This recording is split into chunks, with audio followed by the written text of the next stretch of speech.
Trump story that I just told you guys. Yeah, well, yeah, that might. The Secret Service is at my house. Yeah. Tell us what you know, sir. Yeah. What was the guy's name? Welcome to a Dirt Weekly episode, I think 33 we're on. I've been trying to keep track again. I know we weren't keeping track for a while. Doing something new tonight, Facebook Live, because we're going to be, we might as well. People have been asking, where's the Facebook video, and I haven't been posting them. Got a peer. I'm going to call it what it is. It's pure laziness. Me trying to go in and edit. I have so many other things going on in life. It just... No, Well, you shared that when they get long, that you have to, get roughly an hour and 4 minutes, and you got to watch us over again to make the cut. And I get it. I That think sounds it's more reasonable. of the Joren marathon factor. What? The Joren marathon. See, How do I get tagged with this? I just answer your questions. He takes the brunt of us getting long shows, huh?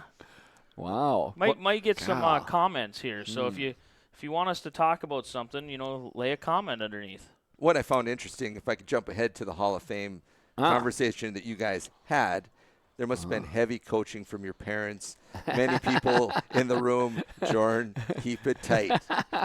Well, just there the wasn't. bullet It's points. just that expectations were crazy, and I didn't deliver. Surprise. Oh, you delivered. You laid a meatball quote down there that had me thinking for about 45 minutes. Wow. And you that weren't was there. Fun. That was fun. Friday, Saturday, no Craig Heupel. Nope, I was at the barn out in Burlington at a wedding. And that's a nice dance. place. Hey, my heart was there. My heart was with you guys. And I bet you were hiding in the corner watching on your phone. thank goodness for darn TV. I probably got to It's watch true. more racing because of it, because I think I probably watched them through two or three times. Yeah, what a weekend. We got together last Wednesday. We knew we were going into Labor Day weekend, the Motor Magic, the 3 nights. It was everything we wanted it to be, maybe some things we didn't want it to be, but at the end of the weekend we got to hang out with friends, family, celebrate Hall of Famers, have some nice food. That was pretty cool. If nothing else, it was just what was wrong was that it was the end of 2023. That's what was wrong. Again, we had some weather here in August and all that there, but wow, just another fast year. And the heat of the weekend certainly didn't represent the end of the season.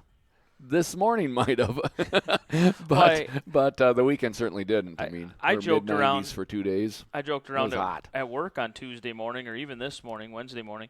I joked around. I said heat stroke on Saturday and Sunday, frostbite on Wednesday. North Dakota.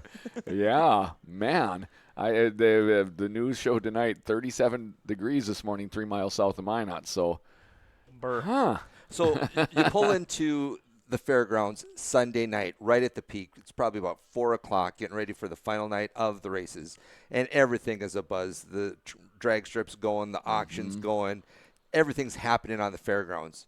I don't know what do you got there? Probably 10,000 people, maybe on the grounds. Maybe that's heavy. I would say there was a lot. Like say, drag racing was going on, auction was going on. I would say you're in that direction. Yeah, pretty close. But it's alive, 90 degrees, and it's happening. And in my business, it's tough to be there when it's the busy times. But I can be there, unfortunately, when it's Monday, right? And so Monday, I drive down there 10:30, in the morning, and it's like crickets. It's just so surreal on how it changes so fast. So much going on to nothing. Yes. And I'm like, the what did I miss? Nap already? Yeah, it's crazy that it was already here.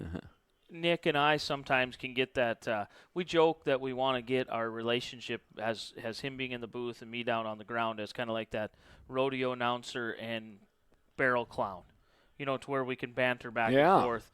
The problem is, and I think you maybe heard it a little bit, you can't hear a damn thing, or all you hear is just wah, wah, wah, wah, wah, when you're down front. Like when you were doing your interview or you're trying to listen to the prior interviews, it's hard to hear. It is. And then there's just a tick of delay. Yep. So all of a sudden you hear you hear what you already said, and then you're starting to lose where you're at. So I seen some panic, or I heard some panic in Nick's voice. I come walking up at intermission on Sunday. I come walking up with the microphone. They're doing track prep, and I go, Nick, we got a problem. Oh no, Brandon, what's up? I just heard the panic and I said, this is the last intermission of the Yeah. year, and then we're gonna do our last features of the year, Yeah. and it just like hits you. It just feels like it's too early to be done. It really does. It feels way too early. I've shared that somebody took a month out of summer. I think they took another one out. So, You know what's interesting? So- We got Boone on right now, and Yep. Boone is everything, Supernationals. everything. And obviously, we compare Motor Magic, and people may have their eyes already on Boone at Motor Magic.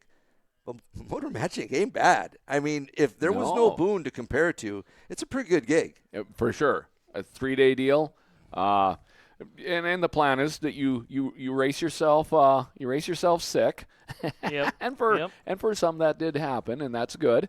You have all winter to rebuild and refresh. So but yeah, comparing it to the Supernationals probably isn't fair, but nonetheless it is our Supernationals here in Minot and Western North Dakota, and all things considered, that representation was still pretty good. I mean, Yeah, we had some 100 hobby and stock car guys take off a little bit early, but for the most part, the mod guys stayed here. and Most of them anyway. two And, sport mod guys took off, but I mean, you really weren't, I think we were in the upper 30s on sport mods all Yeah. weekend. Total car count, I think we're touching 130. Yep. Yeah. All Yeah, but so- Saturday, Sunday, Friday was light because we only had the two Yeah. classes. The The- 4 classes. or the 4 less the classes, 2 yep. classes, yeah. The shocker, or the surprise, and I've seen some talk on Facebook about it. Slingshots, 21. Right. The message, Breaking it into 2 features.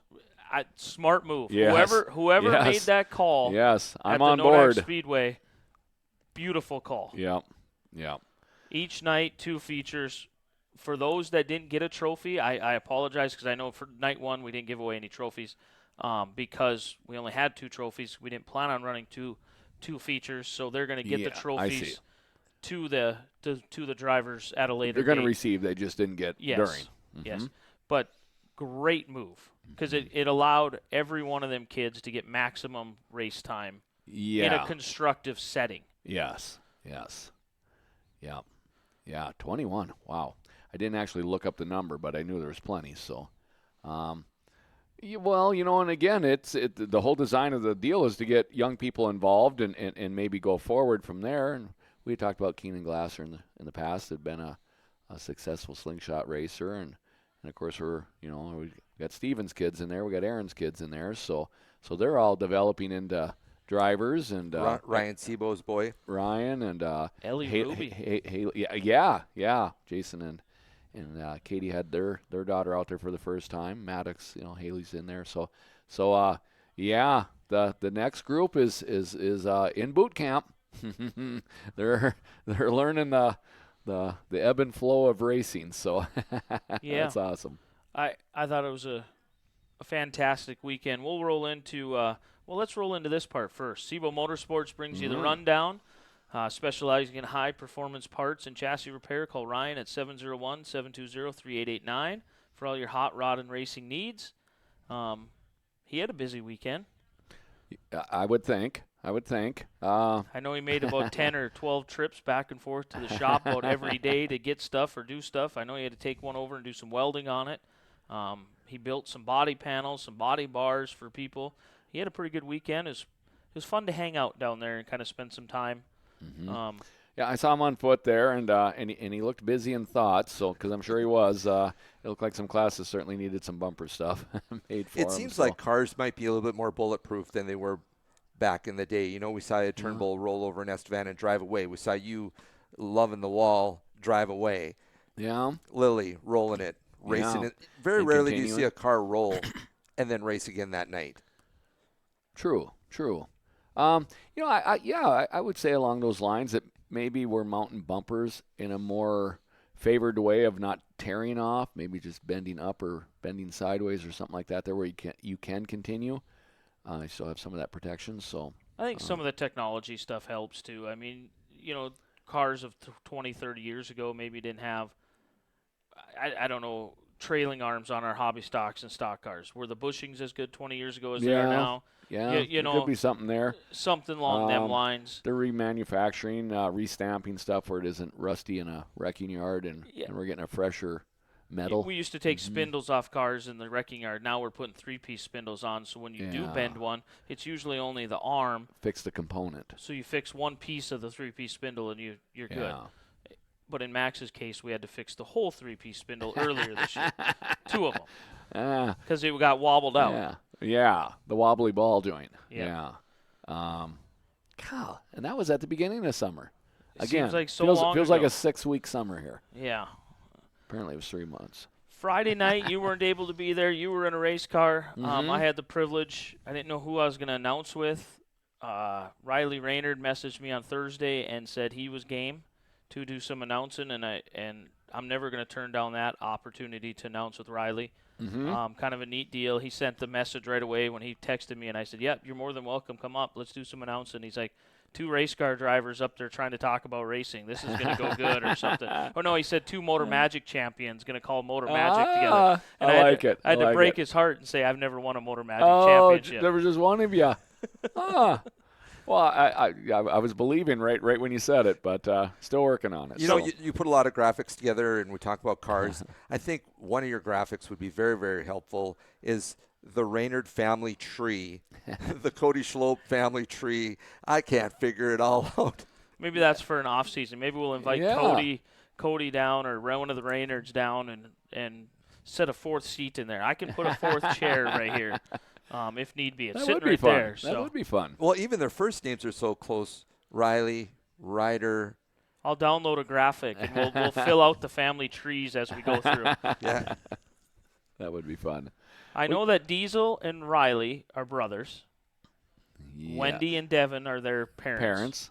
Yeah. I don't know if is there any more with that? Well, I'm not sure either. I know of them and too. I've been parking 5 away from them for 20 years. And then I was told that Ryder Raynard, and there's a Ryland Raynard, and is there another Gunnar Raynard? Them are all cousins to Riley, so it must be Devin's brother. It must be Devin because of the name. It must be Devin's side. Yeah. Yep. We're piecing this together. It's live. Friday night. No editing. Not that we ever have. But then the Cody Schlope deal takes a different turn because there's different names involved, but I'm following these fonts. You know, there's a font in the Slingshot. There's a font in the there's a theme modified. of the 2. Yes. And so there's a connection here. And they're just removed enough where the runges, same thing, you know. Yeah, you're right. Fonts, but where's the connection here? Yeah. Friday night, we saw our 4 main classes. We got started at 6 o'clock, which I think we all, in the moment, maybe agreed that 6 was too early of a start time. We're not ripping on anybody. Yeah. We're just constructively talking about with work schedules and out-of-town people trying to come in. Maybe 6 was too early. I had personally got some of that feedback, so I do think that, and again, when we schedule these and set everything up, it's the middle of winter, it's cold out, it's dark at 5 o'clock, so you get relaxed. But I'll share that as an Underwood racetrack, it's imperative that we start at 7 because Friday's still a work day for the majority of our grandstand people, race car people, whatever. We would like to even start later. And we just don't. We'd like to start at 7:30, just to get everybody home, get into their cars, get to our venue. And I think Motor Magic would prosper with the same thinking. And if this is our Boone, these guys, we're watching Boone on the monitor in here. They don't even acknowledge the clock. They don't. I mean, these guys don't. No. 3 o'clock in the morning, whatever. They acknowledge when they start. Which is 2 o'clock. It's a different world. When you have an event that's as prestigious as the Supernationals, you will get people to come no matter what time you start, what time you finish. You know, it doesn't matter. They're putting, let's call it 10,000 people into the city of Boone this week, if not more. Well, there's more than 1,000 cars that have registered for all the classes. 1,000. 100's a big number for us, and they're 10 times that. So and they got to be running right along 600 to 700 a given night. Right. Late models come and go, hobbies come and go, but things overlap. Sport mods are there. Stock cars and mods started tonight. They have the event that can handle early start times because people want to be a part of it, or they take vacation days to be a part of it. Yeah. When you have a weekend race to cap your year off at like Motor Magic, some people will take Friday of work off of work to get to the track to go do that stuff. But for the most part, you're still dealing with the working people. Even myself, I mean, I kind of scratched and clawed to get out of work. When I did, I planned on being home by noon, didn't get to town until 3. Yeah. You know, it was just the end of the week doesn't always end when you want it to. Yeah, just like here a little bit ago, I got a phone call about some trucks that weren't on a location where they were supposed to be. I mean, the job never ends. Yeah. So race director at Boone, one of them, multiple ones? One. Could you handle that? Would you want that? I would love to be. I don't want to go into it cold turkey, just being the race director. I would love to be a part of the team and work to it. Shadow it 1 year. I mean, at least shadow it a couple years. Yeah. Or whatever. I would love if Grant is watching this. I got to know Grant pretty well up here on the mod tour. He is the new. So Tom Ross was the race director. Bob Ross. There's a Tom Ross in North Dakota. He's our mayor. Yeah. He's the mayor, right? Yeah, he was. He was a weatherman, or no, he wasn't a weatherman. He was Bob Ross. Newscaster. Yeah. Bob Ross stepped down last year, and Grant Osvig, who comes up and does our flagging on the Dakota Classic Mod Tour, he is the new 2023 race director down there. Spent several years in a flagging role, and then he moved to, I think, 1 or 2 years. He was kind of coordinating the infield stuff. He was doing all kinds of stuff, different roles, and then he moved into that race director. As we're describing, he has shadowed lots of positions, and now. Well, I think that's the only way you can do it. Yeah. On an event like that, there's no manual. Yeah, you need to shadow and learn from others. And it's no different than here at Nodak. I wouldn't put Joren. Joren's been around racing his whole life. I don't expect to put a headset on him and say, hey, you're race director. Yeah. Where's the door? Oh, it's the gate. Got it.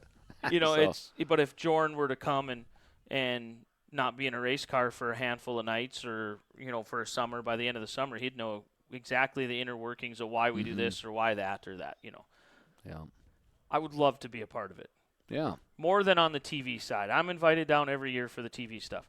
I would love to be a part of it more on the racetrack side because I feel like there's so much you can learn and bring back. Good, bad, or indifferent. Procedures. Yeah. Things that, as I say, we in our region, we have, and I've shared on individual tracks, everybody has their own idea of fair and square. Yep. And you could bring back some substance to that. Yep. Maybe help out some place that maybe could improve, or ourselves, or whatever. Yeah. The more you know, the more you can share. Wild statement, wild thought. Okay, so we know Boone's the king. We got our facility, and I'm watching this right now, and the eye test looking at that. I'm looking at it, and I'm like, what do they got that we don't got? I mean, our facility. They're centrally located in the United States. I see where you're going. That's what they got. And to take off on that a little bit. Could we build up to that? We wanted, when we were with Soda Sanction in the 90s, we inquired about having the Wissota 100. And then at the time it was just one deal, and it has broken into a west side, east side deal. But because we felt we had the facility, and of course that was with the old grandstand. Now with this grandstand here, that's second to nobody. Nobody. $17 million grandstand. So we would have the grandstand side absolutely covered. The other stuff after that would come into available pitting, acreage and stuff like that. We'd have to go out onto the drag strip as we had done in the 90s. Sorry, boys. Then you got to go to the Chamber of Commerce to make sure you got motel rooms. Well, you look at our stage. They always do that introduction to the drivers, the big monitor. Our stage would be perfect for that. Man. Yeah. If there's a facility in the United States that could maybe handle, if they said 1 year a freak tornado whatever took out the whole Boone Speedway and they're looking for a facility that can handle it, I believe ours here at the North Dakota State Fairgrounds could be at the top of a list, the facility-wise, because of the layout of the fairgrounds and how you can put people. You have endless room out there behind the drag strip, and you can park cars up to the. Unfortunately, the drag strip would get a weekend off. But yeah. They got next weekend. Yeah. well, and it's nothing against them. know. Right. We're just talking. right. Right. We're just talking like this. So On their Jimmy, big show, they'd get our pits too. right. Jimmy So, Grote, yeah. don't call and hate mail me, please. We're in this together. But other than it being way up north here, for everybody to travel up to us. But, look at our mod tour, the Dakota Classic Mod Tour. It's growing into something very, very special. Who says that we couldn't? Who says Motor Magic can't get to 130 cars we have this year? 200? Just grow up to it. Look what the Stampede's doing. Yeah. We've had our big years at Motor Magic, having that 150, 60 cars, a handful of years ago. I don't know where I honestly don't know. I'm super, super confused on where some of the, where were the hobby stocks, the extra hobby stocks? We got a couple out of Williston, but we didn't get any of the Dickinson guys. It's always a rolling concern. I agree. And it's sometimes this time of the year, the old credit card. Woo. Yep. Yowza. The kids just went back to school. We just did $500 to $1,000 worth of school shopping. So, and Motor Magic might take the brunt of that. You referred to the Stampede. I will say that by the time we get to the Stampede, it's almost the only thing left in the state. So there were still choices. We had the wingless. We had the wingless show. They were in Devil's Lake. So there's still things going on. This weekend. That weekend. This weekend here, of course, is Boone and Dickinson and Botno. So, but by the time you get to the Stampede, it's just the Stampede. So yeah, you're down to. You'd have to travel several hours out of state to go find another race to compete with the Stampede. Yeah. And same with Oktoberfest in Mandan. That's kind of like the. Yeah, they probably got about a 500-mile window on them. Yep. Yeah. You probably got to go down to Kansas to find a race type of deal. And actually, this year, I don't think we found one. We were looking, not that we were going to go against Mandan, but we were just kind of looking at the schedule layout. See what was out there. See what was out there, and we haven't found really much of anything. Yeah. Jamestown weekend is Salina, Kansas, and then you have Oktoberfest, which I don't want to go all the way to Salina, back for Oktoberfest. Right. It doesn't sound too bad until all you're the way looking at the back- windshield. All the way back to Hayes. Right. Speaking of Oktoberfest, I was looking at your check on the wall in the garage there. That's pretty cool. Yeah. Almost coming up on a year since then. 3 weeks away, I think. 4 weeks away. 3.5. Yeah. 5 weekends in September. A little confusing. 5 paychecks in September. Because the way the paydays fall, we get paid for 3 paydays. Oh, yeah, 5 every other weeks, week. 3 paydays. Oh. The way it works. Got the old blue moon, super moon, and the 3 paycheck month, huh? Yeah. So if we triple don't threat. have the facility to amp things up, certainly the Marketplace Racing Dome would help. Whoa! So early. You know So what? early. Kokopah, you can have your winter nationals. We're going to have the snowball nationals up here. Yeah. Hey, in the Marketplace Dome. We're getting feedback. Sponsors are already coming on board. Yeah. It's We've got the Northwest corner already sold out and sponsored. yeah. Right. Burke County's represented. So it's awesome. Yeah. So we rolled a Friday night. Motor Magic, 18 hobby stocks were in attendance. Caden Appelt showed us why he's the dominant figure at the Nodak Speedway and at other tracks, Underwood as well. Yeah. He's a runner. Jumped out front. Nobody could touch him. Well, I don't know. Well, Cash Saxon was right there. Yeah. I think and you were on the call, and as always, you lay down some sweet advice, and I'm thinking about what you say all the time.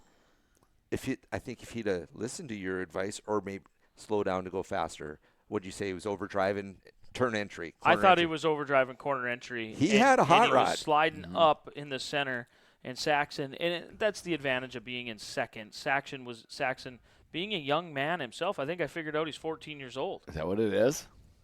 Wow. He was right He was door right to door. on him. Yeah. Yeah. It could have Wow, gone I either didn't way. realize he was that young. I think it kind of took Caden by surprise. When it got towards the end of that feature, when Saxon shoved his nose in there, I think it kind of caught him off guard, like, oh, there's somebody here. Where'd you come from? I don't mean to be blowing a lot of cotton candy up your skirt on this, but it seems like I'm giving you a lot of love. But I love your victory lane talk because Caden mentioned, he said, I saw him there and realized maybe that's where I needed to be. So I think it wasn't me in victory lane; it was Jeff Barta. There you on go. the first night. Sean Strand even said that again too. I saw this guy. That's where I should have been when Swanson was on him. So it's interesting. So many good tidbits. Shout out to Jeff Barta as well. I forgot to bring him up. He did double duty. He was flag man on Friday night and stepped down and do Victory Lake. Jeff is all purpose. Yes, he'll do anything. Yeah. Yep. And does each one of them well. Thank you, Jeff. Your brother Jed wants to know what the heck is with this Facebook Live tonight because he missed the first 20 minutes. Don't worry, Jed. We have 4 hours to go. Yeah, right. That's just Cool hot laps. down. That's just hot laps. You just we'll get you a hot lap sticker. Actually, you're the sticker guy. Can you make a hot lap winner sticker for us? Yeah, come on. Just have a toddy and set back. The 67 hasn't even been fired up yet. It's just rolling out. But Caden, I think going into it, I heard rumors that he was only going to be there night one. I know previous year, 2022, he was only there night one. They have some big function they do at the Strawberry Lake. So that's how I understood a takeaway also, that I see from Caden, obviously just a bullet, rocket, fast. He pitches that car so hard that there are a lot of times I think it's going around.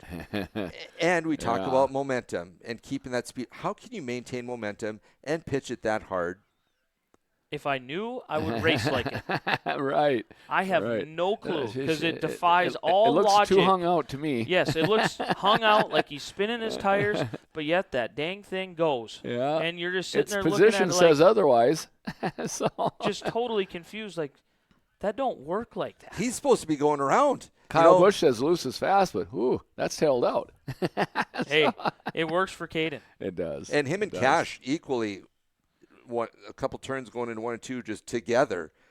I think there might have been a little bit of rubbing. If it wasn't enough to cause any harm. No, I mean, it was a battle. And that's probably where the experience came, going into 3 and 4, and maybe a little bit of intimidation. Caden's like, this ain't no big deal. Cash being young, you know, should I be here? Should I just leave? What are you thinking? Coming out party for him that night for sure. I thought it was pretty dang cool that he was able to run right with Caden. So Caden picks up the feature win, $400. Good interview. He thanked everybody for the summer. I mean, he went into detail with a lot of people that helped him out all throughout the summer, which is great at the end of the year. That is cool. You know, and important. And then I had a feeling he was going to be gone the next 2 nights, which kind of opened up the playground per se for the next 2 nights. Some other good runs. Saxon had a good run. I think Scott Joren was in a top 3 or 4. And I think Nathan was. Nate Joren was somewhere in there right, too. Right, a couple behind him. Great run by Scott Joren. Yeah, it was just. Yep. So I say it's the last weekend, and some guys had nice performances. And then IMCA Sport Mods, 33 cars came. I think the Sport Mods are back. Wow. 4 heats. Yeah, 4 heats. Wow. A B main. That's tougher than dirt numbers. Well, that's what I'm thinking. I'm thinking the tougher the dirt is kind of their prelude. They get nuts for that. Yeah. And they got to regroup, maybe rebuild their cars, rebuild their wallets, and then they come out. Rebuild the funds. Yeah. Like I say, tougher than dirt numbers is what I saw there, and good deal. Gabe DeShaw picked up the feature win. He was fast again. Who did he run with? Taylor Stenvold on Friday night? Chad Strachan. Yeah. But it was a good a statement. I thought it was a statement in all 3 classes. The only class we didn't have the champion represented was stock cars. Adam Goff being gone. Yeah, Adam being Will Shareski not being there. So it was kind of and Kyler being gone, but Caden being that second in points or whatever, making a statement, hey, I'm the fastest guy here. I'm defending my turf. Yeah. Gabe DeShaw, the same thing. Hey, I'm here. Definitely strong. Yeah. I mean, the car and the way he drives it, it's all solid. Yep. But if I remember right, Taylor Stenvold was up front for a little while. Taylor had a great weekend, and even the week prior, championship night, he led the herd. Yep. Out front and spun in 4 without the crowd running him over. So he's showing speed. He's just waiting to finish it. Well, and that's what racing is. Everybody has a competitive lap. It's putting all 20 of them down that divides us. Ed Conlon kind of had a rookie mistake. He won his heat race and had missed tech and had to go through the B main. So kind of a. That's what that was. I was on top of the trailer, I was told that it was an illegal part. Ed corrected me and said, no, I just missed tech. Yeah. Well, unfortunately, wires, maybe the Morse code that came up was different than what we wrote down up top. I apologize for saying he had illegal parts because I don't want to accuse anybody of cheating. So maybe that's what that defaults to once you've been DQ'd.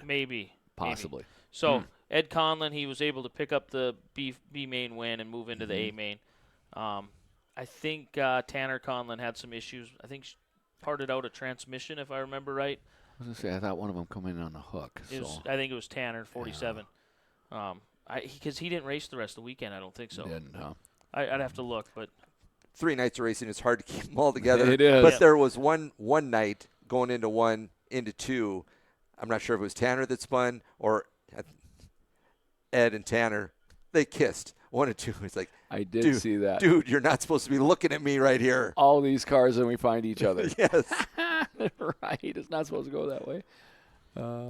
It looks like he's having a good time in the sport racing mods, with and his that's son. cool. Yeah. That's perfect. That's what I want to do. That's what I'm doing with Max. So precious time. That's awesome.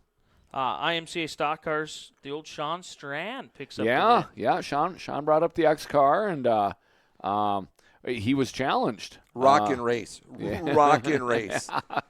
Jeremy Swanson and him, yes. Fun. And Swanson got that thing laid over. Got a chance to talk to Jeremy a little bit, and he summed it up. He said, these things get physical. He said, it wore me out. He said, it got away from me. I said, I'm not judging. I know what you're saying. As I've shared, these things are hard to hang on to when Joren, it's wet and wheelied. And I was thinking about asking you this question when I'm watching this. Sean Strand, he's driving a modified, hopping into the stock car. What's he feeling? Is that crazy different, or is it no big deal? We talk about the Panhard bar and the J bar on a modified, and that gives them some adhesion that the other the stock rear clip cars don't have. But some guys do both, and they do a good job at it. And Sean being one of them. I remember Travis Hagen had jumped into Mike's second car a number of years ago, and his words were, he goes, "It just isn't for me. The stock car just isn't for me." So, and that's kind of where I'm at on that open rear suspension. It just really isn't for me. So I like, So with that said, Sean's got a nice balance there. Sean had a real successful hobby stock career, before he moved up, and as he moved up into super stock. And was super he in stocks. Super stock for a while? Those were mine was a leaf spring. I think his might have been a 3-link, but nonetheless.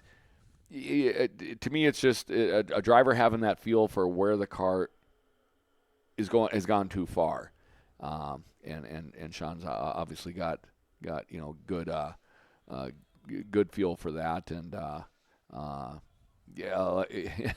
I'm sure he was busy there. Like I say, I had Jeremy playing with him there, and Jeremy actually did pass him for a time, and Sean got him led back it for a little bit, and Joe was in there messing around too. So, it was a good night of racing, or good stock car feature. Pretty fast. So another great piece of information that Jeremy mentioned in the interview was 7 motors. Yeah, that was Saturday night's interview. That's a lot of equipment. Well, and sometimes we look at those stock cars wondering where they're all at. It's a different animal. It's a non-crate motor deal. It's a built motor deal. And right now in the industry, the camshaft program is not right. I mean, the flat tappet camshaft deal is there's people tell you that they ain't having no problems, but people that don't have problems are having problems. And that's been the core of Jeremy's trouble, is that and these are engine builders. I mean, these are well-established engine builders that are having troubles. I've had troubles myself also. But on average, what do we? I think you mentioned $10,000. They're 10 or more, and fortunately for Jeremy, he's in a position to be able to keep going ahead, which is awesome. But nonetheless, And the second night I broke a motor. I didn't see it coming. I'm like 6 nights on it, a new crank deal. It broke the crankshaft. It wasn't a bearing related deal. There was no spun bearings. It broke the crankshaft, completely unexpected and with a quality crank in it. So it seems like we are in a time in our life where quality control is not at the forefront that we are used to it being. We and I'm tippy-toeing around some stuff here, but everybody says in this camshaft deal that pre-COVID everything was okay. Then during COVID and now everything's not okay. It's a quality control deal. It's a camshaft problem, but you mentioned that it was mine was a crankshaft that I broke. But again, I'm reflecting that it's an aftermarket crank, it's a Manley crank that we can use in place of a stock crank, and it's a quality piece. If nothing else, it's new. It's a 4340. It's all that stuff. But it appears that there's just quality control that we're not getting in this day and age that we were getting before. And then reflect back on the camshaft stuff. Like I said, I had that one motor. It went through 2 of them. I had to take it out. So much metal had went through the motor. It destroyed the pistons and the bore. Weren't you and saying that the lobes were wearing off? Yeah. The lobes have got a high spot in them. Yep. That's how they work. And then that goes through the lifter, through the push rod rocker arm, and opens up the valve. And it just keeps taking off the top of it, and then that metal from that just goes into your oil, and it's just throughout your motor. As the pistons are going up and down in the bore, it rains down on the skirts, and it just grinds in there like sand, and it just destroys everything. And you're slowly losing power because the valves aren't opening as they should. As far as they should, right. And just one thing leads to another. And at the end of the day, it's just expensive. Now, at my house, again, I do my own stuff, so I can take some of that cost out of there with my abilities. But people don't have that. They don't have that. So you got a little shot here. And another. I'm just playing the race as we talk about it. I should have been doing this the whole time. I apologize for the first 2 classes, but And Sean also mentioned that car is not his own personal car. Yep. Be Mark's car. Now, to again share with the camshaft, we talked about Jeremy having a heck of a year. He raced 17 nights. He's on his 7th motor. That's horrendous, of course. But Sean's car, I actually helped Sean a little bit. He had to go the modifieds raced right after it, so he got into tech there, and he just took off. I said, Sean, I will take care of the teching side of this, and I did. And I also drove it back. I thought it had a different sound to the exhaust. Of course, it wasn't a car I know, but the next day as he was going through checking his lash on the camshaft, one lobe had picked up a bunch, and he parked the car for the rest of the weekend. That was a camshaft-related failure. Motor's still running everything, but right now it's rebuildable. There's a lot of things that are still serviceable, so they're going to do the right thing and take that out and get it fixed. But nonetheless, it stopped him from being able to compete the last 2 nights, and that's a tough thing with stock cars. I wish somebody would just make the right camshafts so we could get the right camshafts and or open us up to roller camshafts or something. I mean, we are spending thousands of dollars on stuff that you just hold your breath on. And even if they make it through break-in, as I shared mine did, they don't later on. Sean had shared that this is the 8th night on this motor, and then it shows up. I mean, just... So if you're interested in getting in the class, I think 50 buys it. Yeah, right. Right. So, yeah. So, anyway, my rant on less than ideal components. And that race, if I can talk straight to Dylan Barnhart again on the setup, the transponder, nose cone, then you get second. Right. Right. I mean, I'm like, come on, man. Another photo finish. I think here is where I was talking about he was too wheelied up or too much dig because it was laying over quite a bit. Gabe was young and strong in that deal because he had a handful. He was running around on 3 wheels, and that's cute, and they're hard to hang on to. And I mentioned to you, before we started, I'm seeing that a lot in your class. A lot of the cars are twisted. Even Jeremy here, I mean, his car's got a lot of twist to it. Yeah. And there was good traction on the track there. So that really ignites everything. You see Jeremy's leaned over plenty. That's good a great there. race right there. And even Sean, they're both got the left front dabbling off the ground there. So, yeah. Old school drag race, right? Nice. I only used that once. High-low line. It's a good example. Great. So, Thank you, Nick, for that. Yeah. Fun. And right here, I'm thinking Jeremy's got it, and Sean just. See, now, what happened to Joe Flory there? Did you ever It was talk still greasy down there. Oh, so it caught the grease? Yeah. Because I think I made the comment on the call that it seemed to me like it was like something broke in the right front. The previous lap, he had actually slid across me in 4 there, and I had to check up for him. I got Woznicki underneath me, and then again, the color was all the same, but the traction wasn't. It was wet. It was wet slick yet. So see, and this is where push right there. That cushion, Yeah. it's wearing Swanson out right now. Jeremy had to lift all together there Yep. just to get everything pointed the right direction, and then Sean got up on the wheel and said, "Oh boy, here we go." And Sean is just Sean is plenty strong too, and he's showing it right here. But strange car, strange class. That's admirable that Sean could drive it that well. Yeah. Again, a great feel for a race car. His car knows seems where the pretty edge is, stable. so. His car just seems like it's underneath him and it's stable. And to defend Jeremy a little bit, I mean, we hadn't been around wet tracks for a little bit again now, so we start getting more side bite in him, if you will. We start moving lead maybe over to the right a little bit, and all of a sudden this is what happens. So it 7 motors or not, they seem like they pull pretty good for him. Yeah. This one here had worked good for him all weekend, and what a relief for him. But again, at the end of the season, it dampened some of his. I don't think they touched that whole time. Yeah. Look at that. That's pretty poetic there. So nice run, Now guys. here's where Jeremy overdoes it just a little bit. Needed to set it in a little higher on the cushion. Yeah. Oh my. Tough break. So, he did continue on. He didn't draw green, and he didn't get tattooed, so that's good. Yeah. He redeemed himself All right, well the here we second go, night. Jordan. This is your right at the line. It's close. Get that fishing pole. Oh. Got admit, it looked a little farther apart there than it did in the car. So I thought I had it in the car, but You just got it just mashed as hard as it can be at that point. yeah. You're bending the gas pedal and leaning ahead on the belts. Nice race. So I kind of jumped ahead to the IMCA modifieds here, but Travis Hagen, the dark horse. don't forget the sporty mods. Oh, I guess We did the sport mods. we The talked Gabe. about them, Gabe. Yeah. Okay. I should have brought up the I'm sorry. video. I'm doing the video deal. I Yeah. should have brought up the video sooner, I guess. Yeah, the A mods. Wow, were they moving this weekend? They were wow. moving. They were really- getting right on down the road. So- Wayne Johnson jumps out early, and it sounded like when I talked to him Saturday night, it sounded like maybe he had some stumbly problems in the carburetor or in the. we had talked a little bit there, and he was chasing a fuel pressure problem. So I know he was in the middle of changing a fuel filter. And I didn't follow up to see if he had found out exactly what was giving him troubles there. But he'd have fuel pressure, then he didn't. And, of course, they don't get on down the road when they don't have fuel pressure. So they're coasting. So. But you talked about Mod Tour, Dakota Mod Tour. You're looking at a group of drivers here: Wayne Johnson, Travis Hagen, Aaron Turnbull, Sean Strand. We had Cody the first night.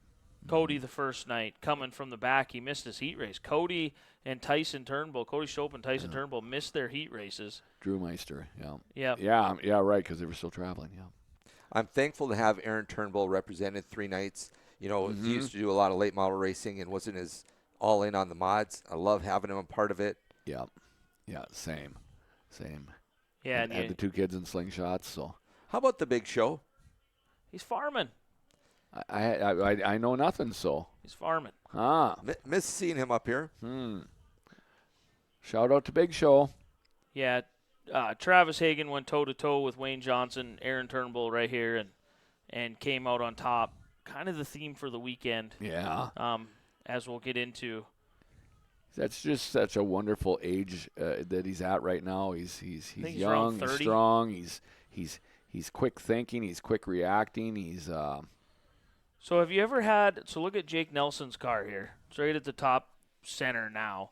Have you ever had a nose cone or a nose piece or a valence go underneath your car, underneath the front tires, and you struggle to steer? Because that's what Jake was fighting right there. Is that what it it was is? folded up underneath. You can see the white tin right behind his left front. Oh, so he's running over his own nose. Yeah, running over. It's hanging down I would think underneath. that would be a terrible slide. So, Earlier in this race, and you made reference to it on the call, Jake Nelson is riding the top groove, and he's making a run on Travis. He's going to get him. And tell your story, because I can't remember what happened. I honestly, because everything is such a blur from the whole weekend. Well, Travis is so next level that he was able to move up in front of him. He didn't see him. Right. Yeah, the sixth sense. He did not see him. Travis moved up without even knowing that Jake was up there. That feeling. Oh, he didn't even get a sighting. Didn't even get a sighting. Yeah. And Jake was That's why I say you got to be careful with the sighting, because you might have ruined your chances on a sighting. Wasn't even a sighting. He just he rear view mirrored it with the mirror he didn't have. And it actually, I think it awesome. affected Jake Nelson in a sense that he started to drive the car different because Trav was then up in his lane. Travis was going to get a dose of his own medicine, and Jake knew it, and he was excited, and then Travis said, "Hold your fire there, boy." I got a feeling. And he took it away, and yeah, it's like Jake deflated Jake a little. Oh. And then Travis like, "That's all you get." Yeah, he was able to work around him, pick up the feature win. Caution here. I think they have a green-white checkered to end it out. I know Trav maybe said in his interview that he was a little bit nervous with them guys behind him on that green-white checkered. It was a fast track with both a low and a high line, so. I'm not sure on the restart. He had a tremendous restart, Travis, and he had quite a gap on Sean. You know, it just, I don't know what he's doing. It's just so many things are going right. It's awesome. Like I say, the golden age. He's young, young and sharp and quick thinking and quick executing. And all right, so I've been thinking about this, and I even here's the restart here. I left it on this camera just to kind of get the people at home. Look at the gap. I mean, he's just and the guys behind him aren't sleeping. Yeah. Such a cool view. I kind of got enamored with that view coming out of the corner there and catching them at the start. I maybe used it a little too much on this, but yeah, I was able to pull out here. And so here's what I got for you guys. Travis, he drives so smooth. Everyone says that.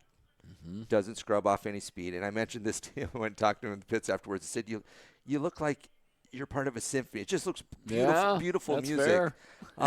It does.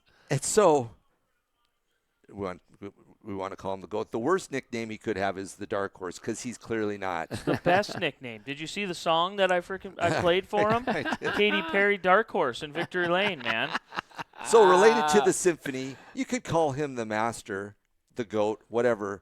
But in relation to the symphony, I dub him the maestro. Adam Goff spun out in his Race of Champions heat race, Joren. Oh, no. So, yeah, you talk about a distraction. I see Adam go around. Yeah, God, I've been waiting to see him all week here. And oh, darn it. That wasn't the plan. So I will refer to him as the maestro, Travis Hagen. The maestro? Yes. Well, He makes beautiful music. He's the master. He is conducting. He's the holding band. Court. It's all that. He's holding court with the orchestra. That's for sure. So, and nothing on anybody else. He's just. He put all 3 nights together. It is what it is. But it's more than that. 3-track championships. 3-track championships. He's just putting the whole. He's icing everything up nice, frosting on everything. So.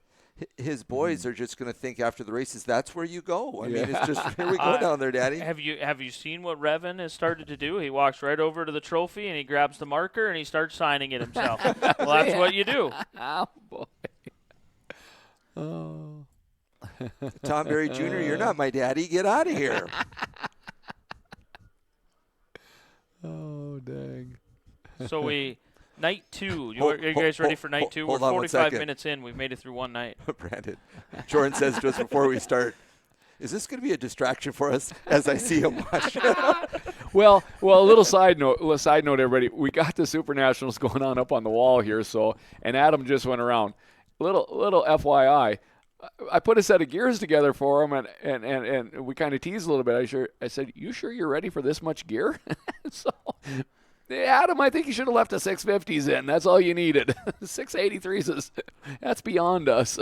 We don't do that. So Oh, dang. All right, night 2. I'm back. Night 2. We'll start out with the first feature of the night. We had some Fargo representatives come on over. No. Night 2 starts with the Hall of Fame. Oh, the Hall of Fame stuff. The Hall of Fame stuff. You're correct. Inducting you guys into the Hall of Fame.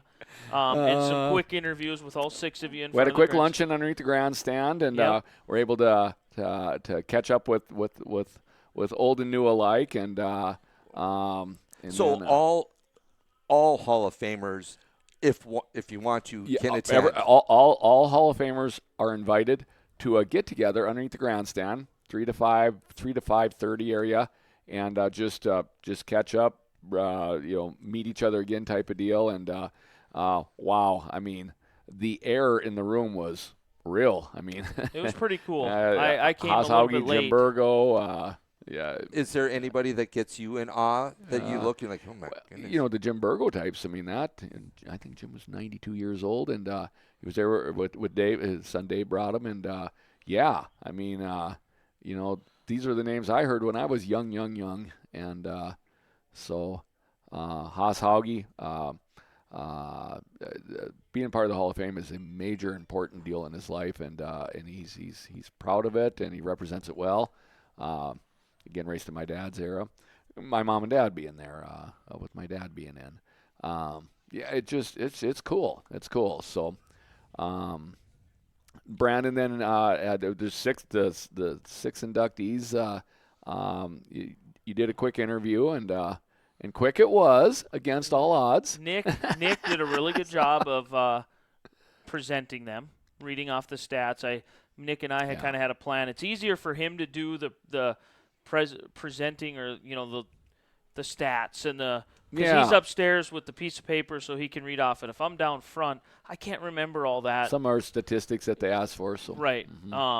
So he did a great job of presenting you, and then I would pick it up and do a quick interview. Yeah. And I thought Joren and I were going to go till 7:30 because that's what his plan was. Yeah. And he cut it Get off the sun early. down. He surprised me. I didn't know what to do. It was kind Brandon of was still holding the mic, and he had to wake up. And I was like, it was only 2 minutes. Nick was reading off Wade Johnson's credentials, and mighty lengthy. I thought he was leading into you with the and all heavy. 3 of us got some pretty deep numbers here. So yeah.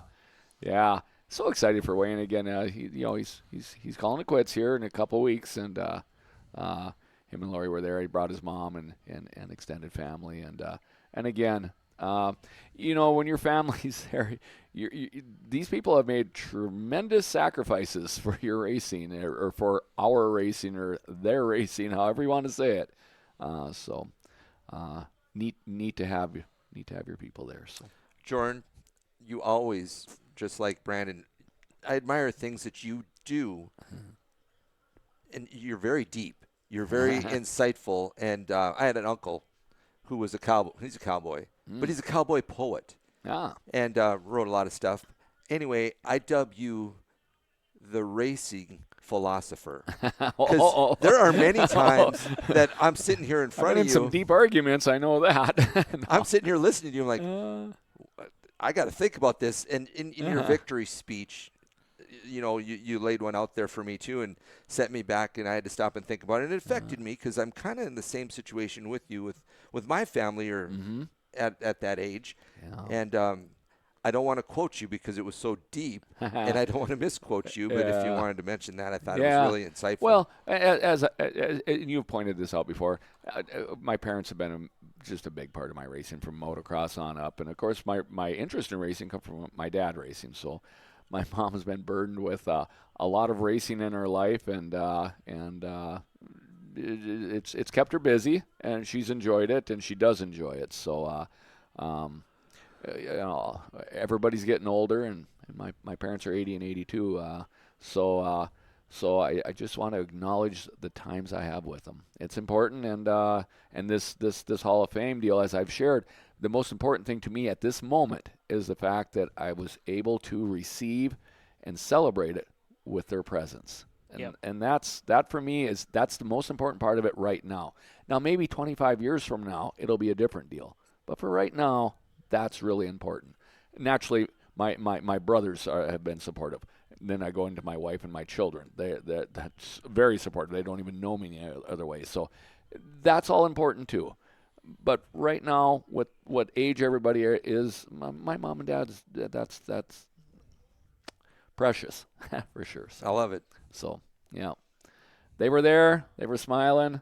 I think they had a good time. Yeah, they were able to catch up with the people that I'm saying there, and I know that Nathan, Wayne, and I sat at a table and we were catching up with Nathan. We haven't seen him at the track for a while, so and Nathan's as competitive as he has ever been. He is still sharing that I haven't necessarily retired like yourself. Yeah. I'm just inactive at the moment. So How old is Nathan? he didn't say. He's not 50. He's got to be close. Billy just turned 50. I'm going to say he must be 49. Must be 10 years apart from me. Right in that area. He holds the title right now of the most track championships. Yes. Yeah, I believe it was 9. So. And at that tender age, I mean, he could still rip off 10 yeah, more. Well, yeah. He's in good shape. He's sharp. He races RC cars with his son. The racing language is still very much alive at his house. So. Oh, I think they're still involved in it, just Yeah. not at the racetrack. With a car. With a car at the Yeah. racetrack. I think they're They're still helping out. They're talking with people. Yeah. Robbie has shared that they get together every once in a while, and I won't kid you. If Nathan wants to talk race cars, I want to listen. So he's sharp. So yeah. So and again, brought family there, well represented with his twin brother Derek and both their wives and kids, and believe their mom was there, and that's cool. I mean, this racing grind. For me, the Hall of Fame is just a moment where you get noticed for all the craziness you did and didn't go to jail for it or something along those lines, or didn't get divorced over it or whatever the case may be, because it's taxing to say the least. So, and hopefully in a fun way, and it is sometimes. So, yeah. Mike Coughlin getting put in. Wow. Mike was tech inspector in the 90s. Mike has worked on the equipment at Nodak. He's been everything there. Him and John together, if you weren't sharp at swearing, they'd tune you right up. so things like that. If I could steal a Joren quote, I want to go on record and say that Mike Coughlin, he's teching us. A few of the shows that we've done, he makes a comment, and if we make a misstep. That's Mike Coughlin Jr. That's Junior. Oh, okay, Junior. Okay, yeah. Junior. Okay. Because I see that, I'm like, I can't argue with that. So Yep. Mike and Kathy were there, and going into Bonnie and Jessica Collector's their son was pronounced right, Davian, but he was there, and we caught up a little bit there. They were just fixtures there in the 90s when he bought a pit pass. Tom Carson, he's got his service station down there by On the Rocks there, and again reminiscing that wore out a record there, and again some of some of it the funnest times of his life. It's a neat group to be involved with. I mean, we'll forever be inductees of this particular year, and I'm friends with all of them, and we're gonna enjoy this for the rest of our lives. So, pretty cool. Super congratulations. That's nice. Side note: Marketplace Foods supplied food and beverage. Celeste was there. She made sure everything went along smoothly, and it did.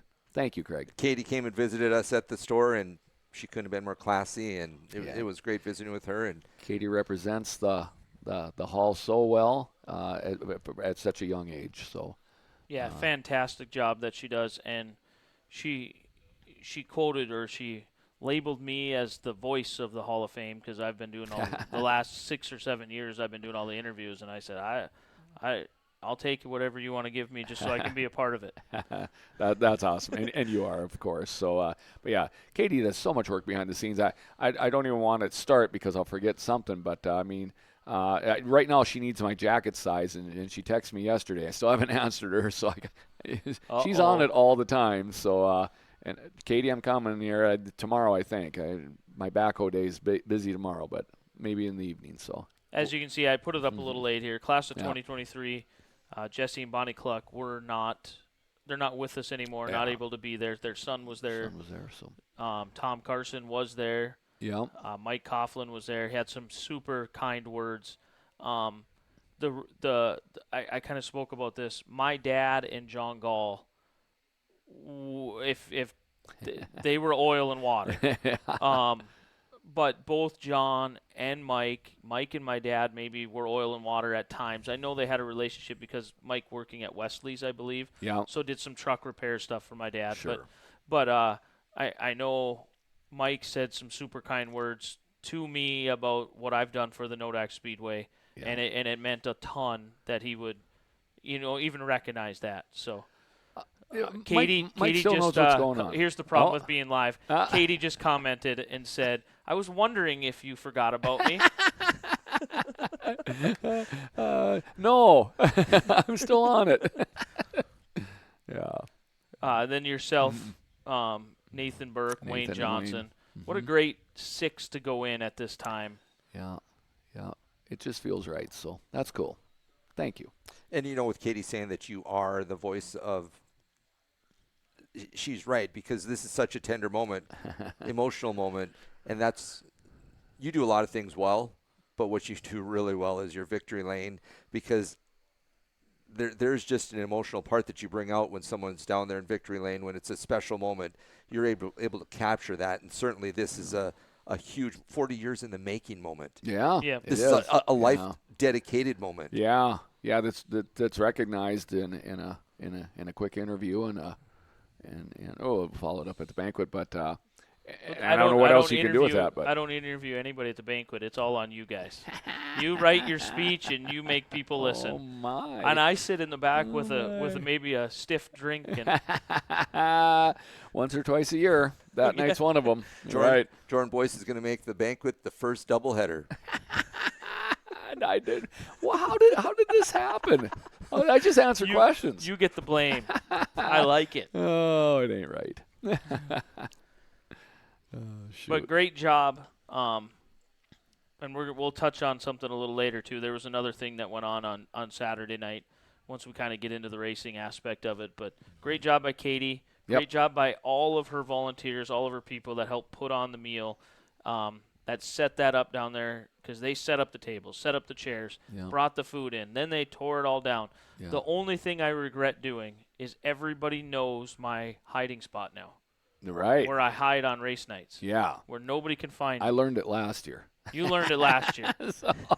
Right. You showed them the secret passage. The secret hallway that I can get from one side to the grandstands to the other. Yeah. I just wish that secret hallway had an elevator in it to take me up. Right. To the booth. To the booth. Right. Someday. Not this day. On to the race night. The race night itself, labeled the Tyler Fettig Memorial, Pin It to Win It. Yep. The Fettig family's still a part of it. Even though we did not have sprint cars, I think they understood that the car count in the sprint cars had dwindled down to a point. It's tough to invite them back with only 6 or 8 cars. I was excited that they still had the enthusiasm to go forward, even without it being a sprint car. And they reached out to me, and I said, I'm absolutely on board with whatever you guys want me to do. And they had a balloon release at intermission, which was fantastic. I started to choke up a little bit as I was giving the speech about Tyler, a young man that I only met once or twice in my life, but I know what he meant to the family and to the racing community. And I thought the crowd reacted very well during that. It's one of them deals. I had some people from Tioga that were in the crowd, and they hadn't been to the races in 10 plus years. And I've been on them like constantly. Let's come to the race, come to the races. Well, they came on Saturday. And they basically said, we have no idea who this, after the races they talked to me, we have no idea who this guy was. But you made us feel like they might know him. We might know him. So I just wanted to say, if you've ever got a chance to talk to Pete, wow. Super human being. Super, yeah. Just the whole family, super human being, super family. Brenda was there. Peter was there. Yeah.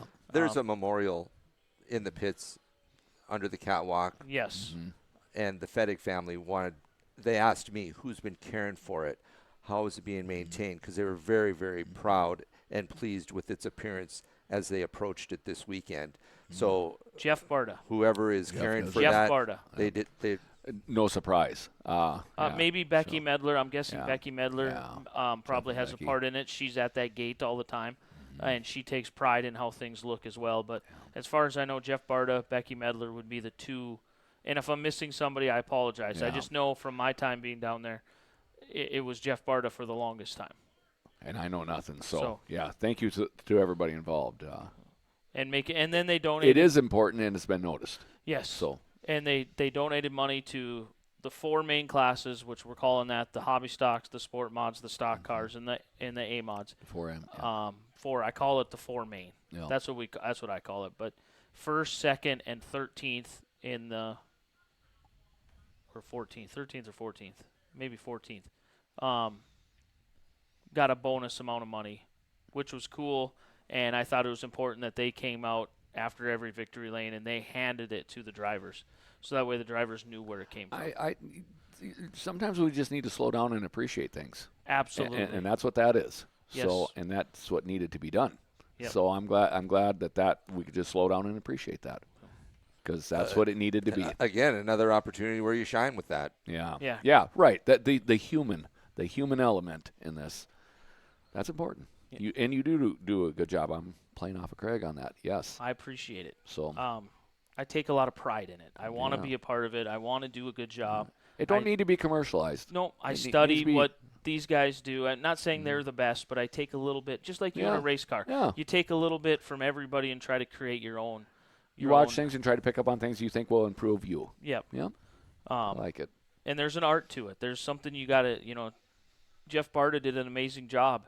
But if he were to go back and then he does some studying, and maybe when he does it next time, he'll change some things that maybe he looked at wasn't the best. Like last year when I did it, and I said to Lautenschlager after he was in victory, and I said, "You looked a little slow tonight." That was a quote of the century. We're going to bring that up in your marketplace And he said- marketplace Dome Dome Hall of Fame. Hall of Fame. He's like, "Well, yeah. highlights." The ceiling. Oh, dang. In the words of our founder, you looked a little slow tonight. What do you have to say? Well, nothing now. But shout out to the FedEx, shout out to Katie, the Hall of Fame stuff, the FedEx Memorial, all a success on that Saturday night. Yeah. Now, are we ready to go into the racing? I think we are. We'll start the first feature of the night. I think we'll just roll in order here because I got them queued up on the old browser here. So we're going to roll into the last 5 laps of the Sporty mods. sport mods, which was super interesting, and I think everybody would say controversial to say the least, right? Rich Pavlicek, we had some Fargo drivers, Jacobson, Pavlicek from Fargo, Gabe DeShaw made a presence in the top 5, but Taylor Stenvold was running the race of his career. And Look at the Chrissy cross there. Crossover, perfect nice. crossover. Perfect. This is where it gets a little bit, Rich, I love you, man. We talked a lot after the races, hung out with you. Whether you're faster or not, you didn't quite clear him. There's the Joren rules on the slide job. What are your thoughts? Well, And then he went down and try to do a block move there. Stenville showing that he is not faster, so hence he did not clear. So, he's got him rattled. But what Pavlicek did here was really good, though. A little bit of banging down the straightaway. I talked to somebody, and, in that instance right there, sometimes there's going to be a little rubbing, Yeah. trying to fight for space down a straightaway. Looked like Taylor might have put a little left into him, too, so That's what I kind of referenced. referenced there a little bit. And Taylor went for a wang-bang slide job, but Yeah. then a caution comes out. So what's interesting about this, you're seeing Pavlicek, run his race, and it's man-up racing. They're going toe-to-toe, and in my mind, I've never met this guy or saw him before, so I'm putting like a Zach Doctor image in my mind of what he looks like. And he gets out of the car in victory lane, and I'm like, is this the... Dude, you're not a kid. Is this? Well, I'm like, is this the youth pastor at our Redeemers? I mean, he looked like a gentleman, Well, Not and he that Zach is- Doctor's not, but I'm just saying. Yeah, right.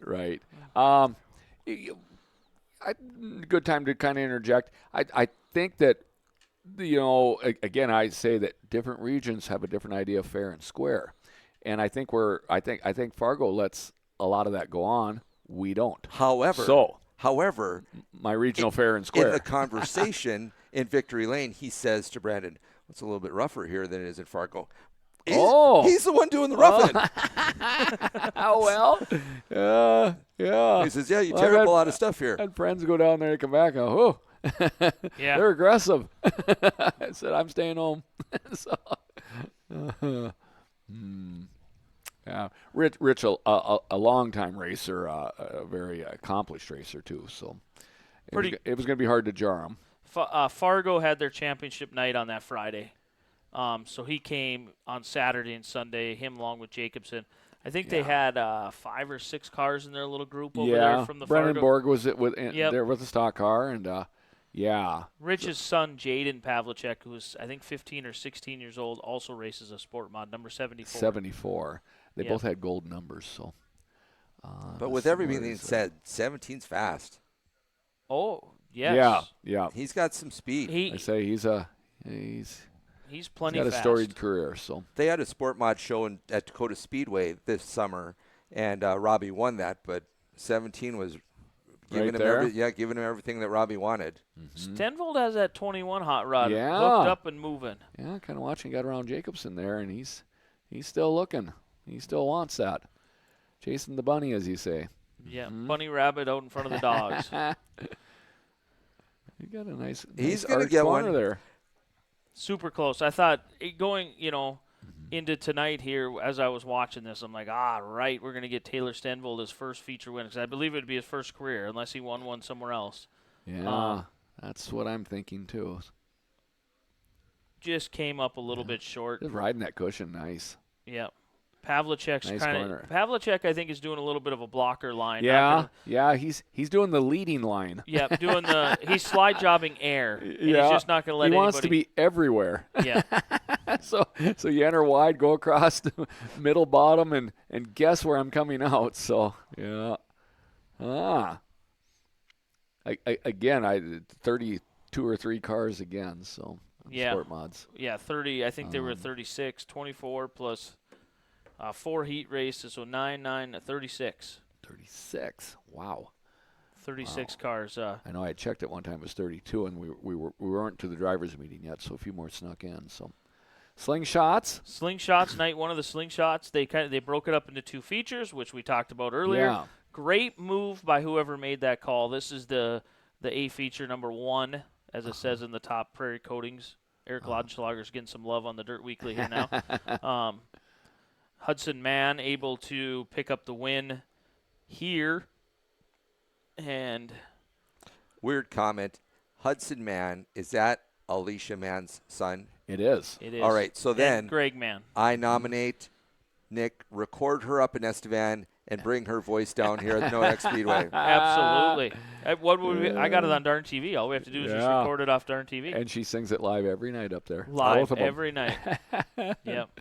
Excellent job. I think Hudson Mann, did you listen to his Victory Lane interview at all? Mm-hmm. Quote of the year. I said, "Are you having fun?" What did he say? Did you hear him? Refresh me. He says, "It's better than sitting in the stands watching." And I believe he also said that he's got the biggest trophy on the mantle, too, over Dad. Yes. That was night 2. Ooh. Night 2. I said. Well, just a little check-in. His dad, Greg, is a very good stock car racer. He's won championships, and so Hudson's got the biggest trophy. Whoa! Family tree. Now, how does Greg? Jeff fit in there? Jeff Mann. Jeff would be a what is it? Jeff is a brother, cousin. You guys seem to share a lot of racetrack together, so I'm assuming you know him well. Answer. Main. Cousin. Yeah. Is it a cousin? Yeah, be cousin. We'll have to. Yeah. Greg Mann, you can just come down with the Rayners and who else? What Fill other us family? The Schultz. You guys just come on down and we'll lay it out here live on Darn TV, the family tree for everybody. A-Main number 2 saw. She actually made her debut. I'm going to bring it up right now. She actually made her debut in the heat race.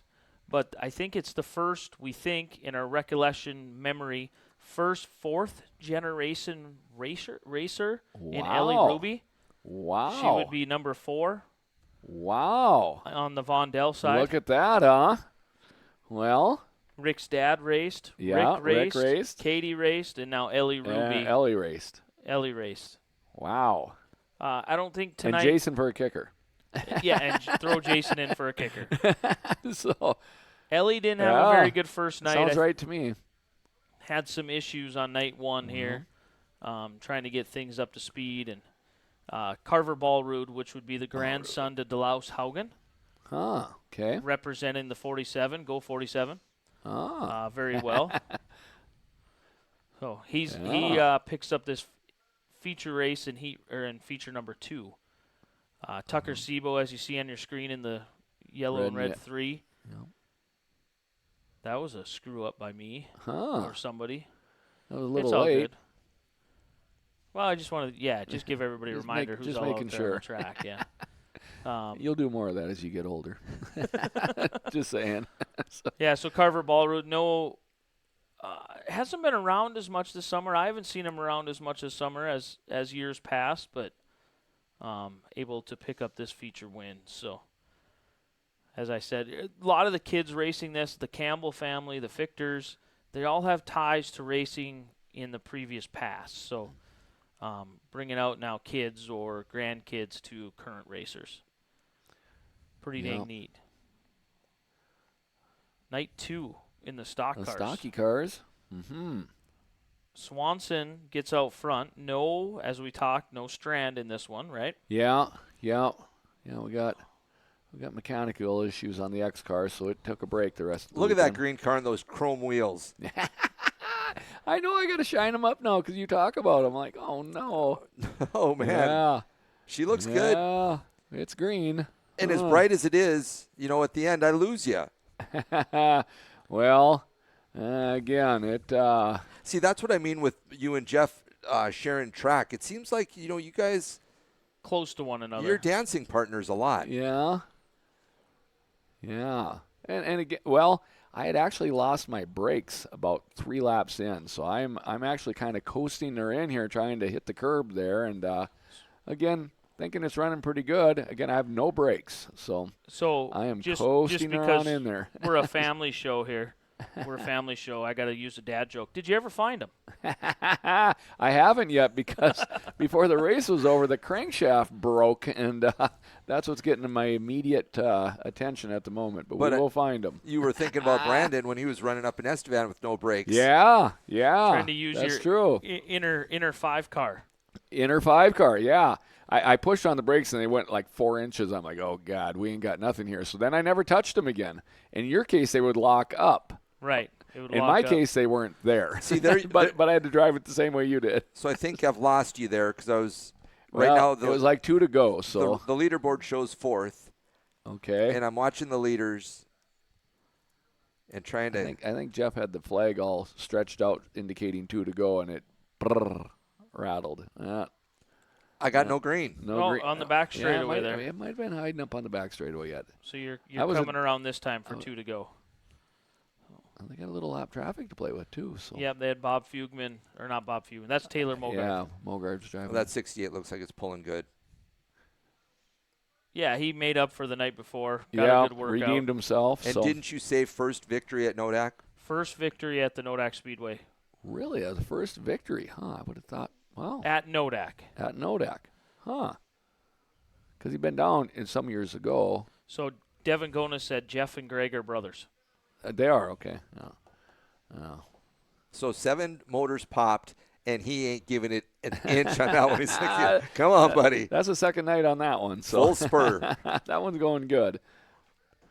The green one, not going so good. The green one's getting fixed as we speak. So immediately you're going to the trailer, and you're thinking of bringing back Old Reliable. Yeah, well, that's why there's 2 for 3-day weekends apparently. Yeah. I still had Williston. So I had a little bit of gear in it, so I wanted to have less. Had 33s in it, but because things were breaking, I went down to a 20. And it seemed like it was still plenty of gear on Sunday night. So do you talk to your fellow racers about that type of stuff, gear, and kind of all try to get together? We have conversations Look at about that it for sure. Big guy in the pink there talking to that guy. Uh-huh. The hobby stocks. Uh-huh. We're kind of rolling through this pretty quick, but I don't think there's a problem with that. Max man? Max started on the front row. I was kind of nervous with him starting up front. These guys jump behind him. He actually finds himself a nice little line here around the bottom before anybody kind of moves up and figures out anything up high. I've shared that Max has got his own little unique corner, and I like it. So he can kind of get it a lot of turn done at the very beginning. But now is when people are starting to – that 97 car is strong. When he gets that thing hooked up and going, man. Raynard. Yeah. But Trevor Haas in the background, you kind of see him there starting to work that higher line. Diesel with the chrome wheels on and stuff like that almost has a stock car appearance to it. I was kind of commenting about that all weekend. Were ya? His ride heights. See, now they all get hooked up, and they all let Trevor Haas go by on the that. outside. Yeah. Holy smokes. Trevor looked like he was shot out of a cannon. He had a fast car last weekend.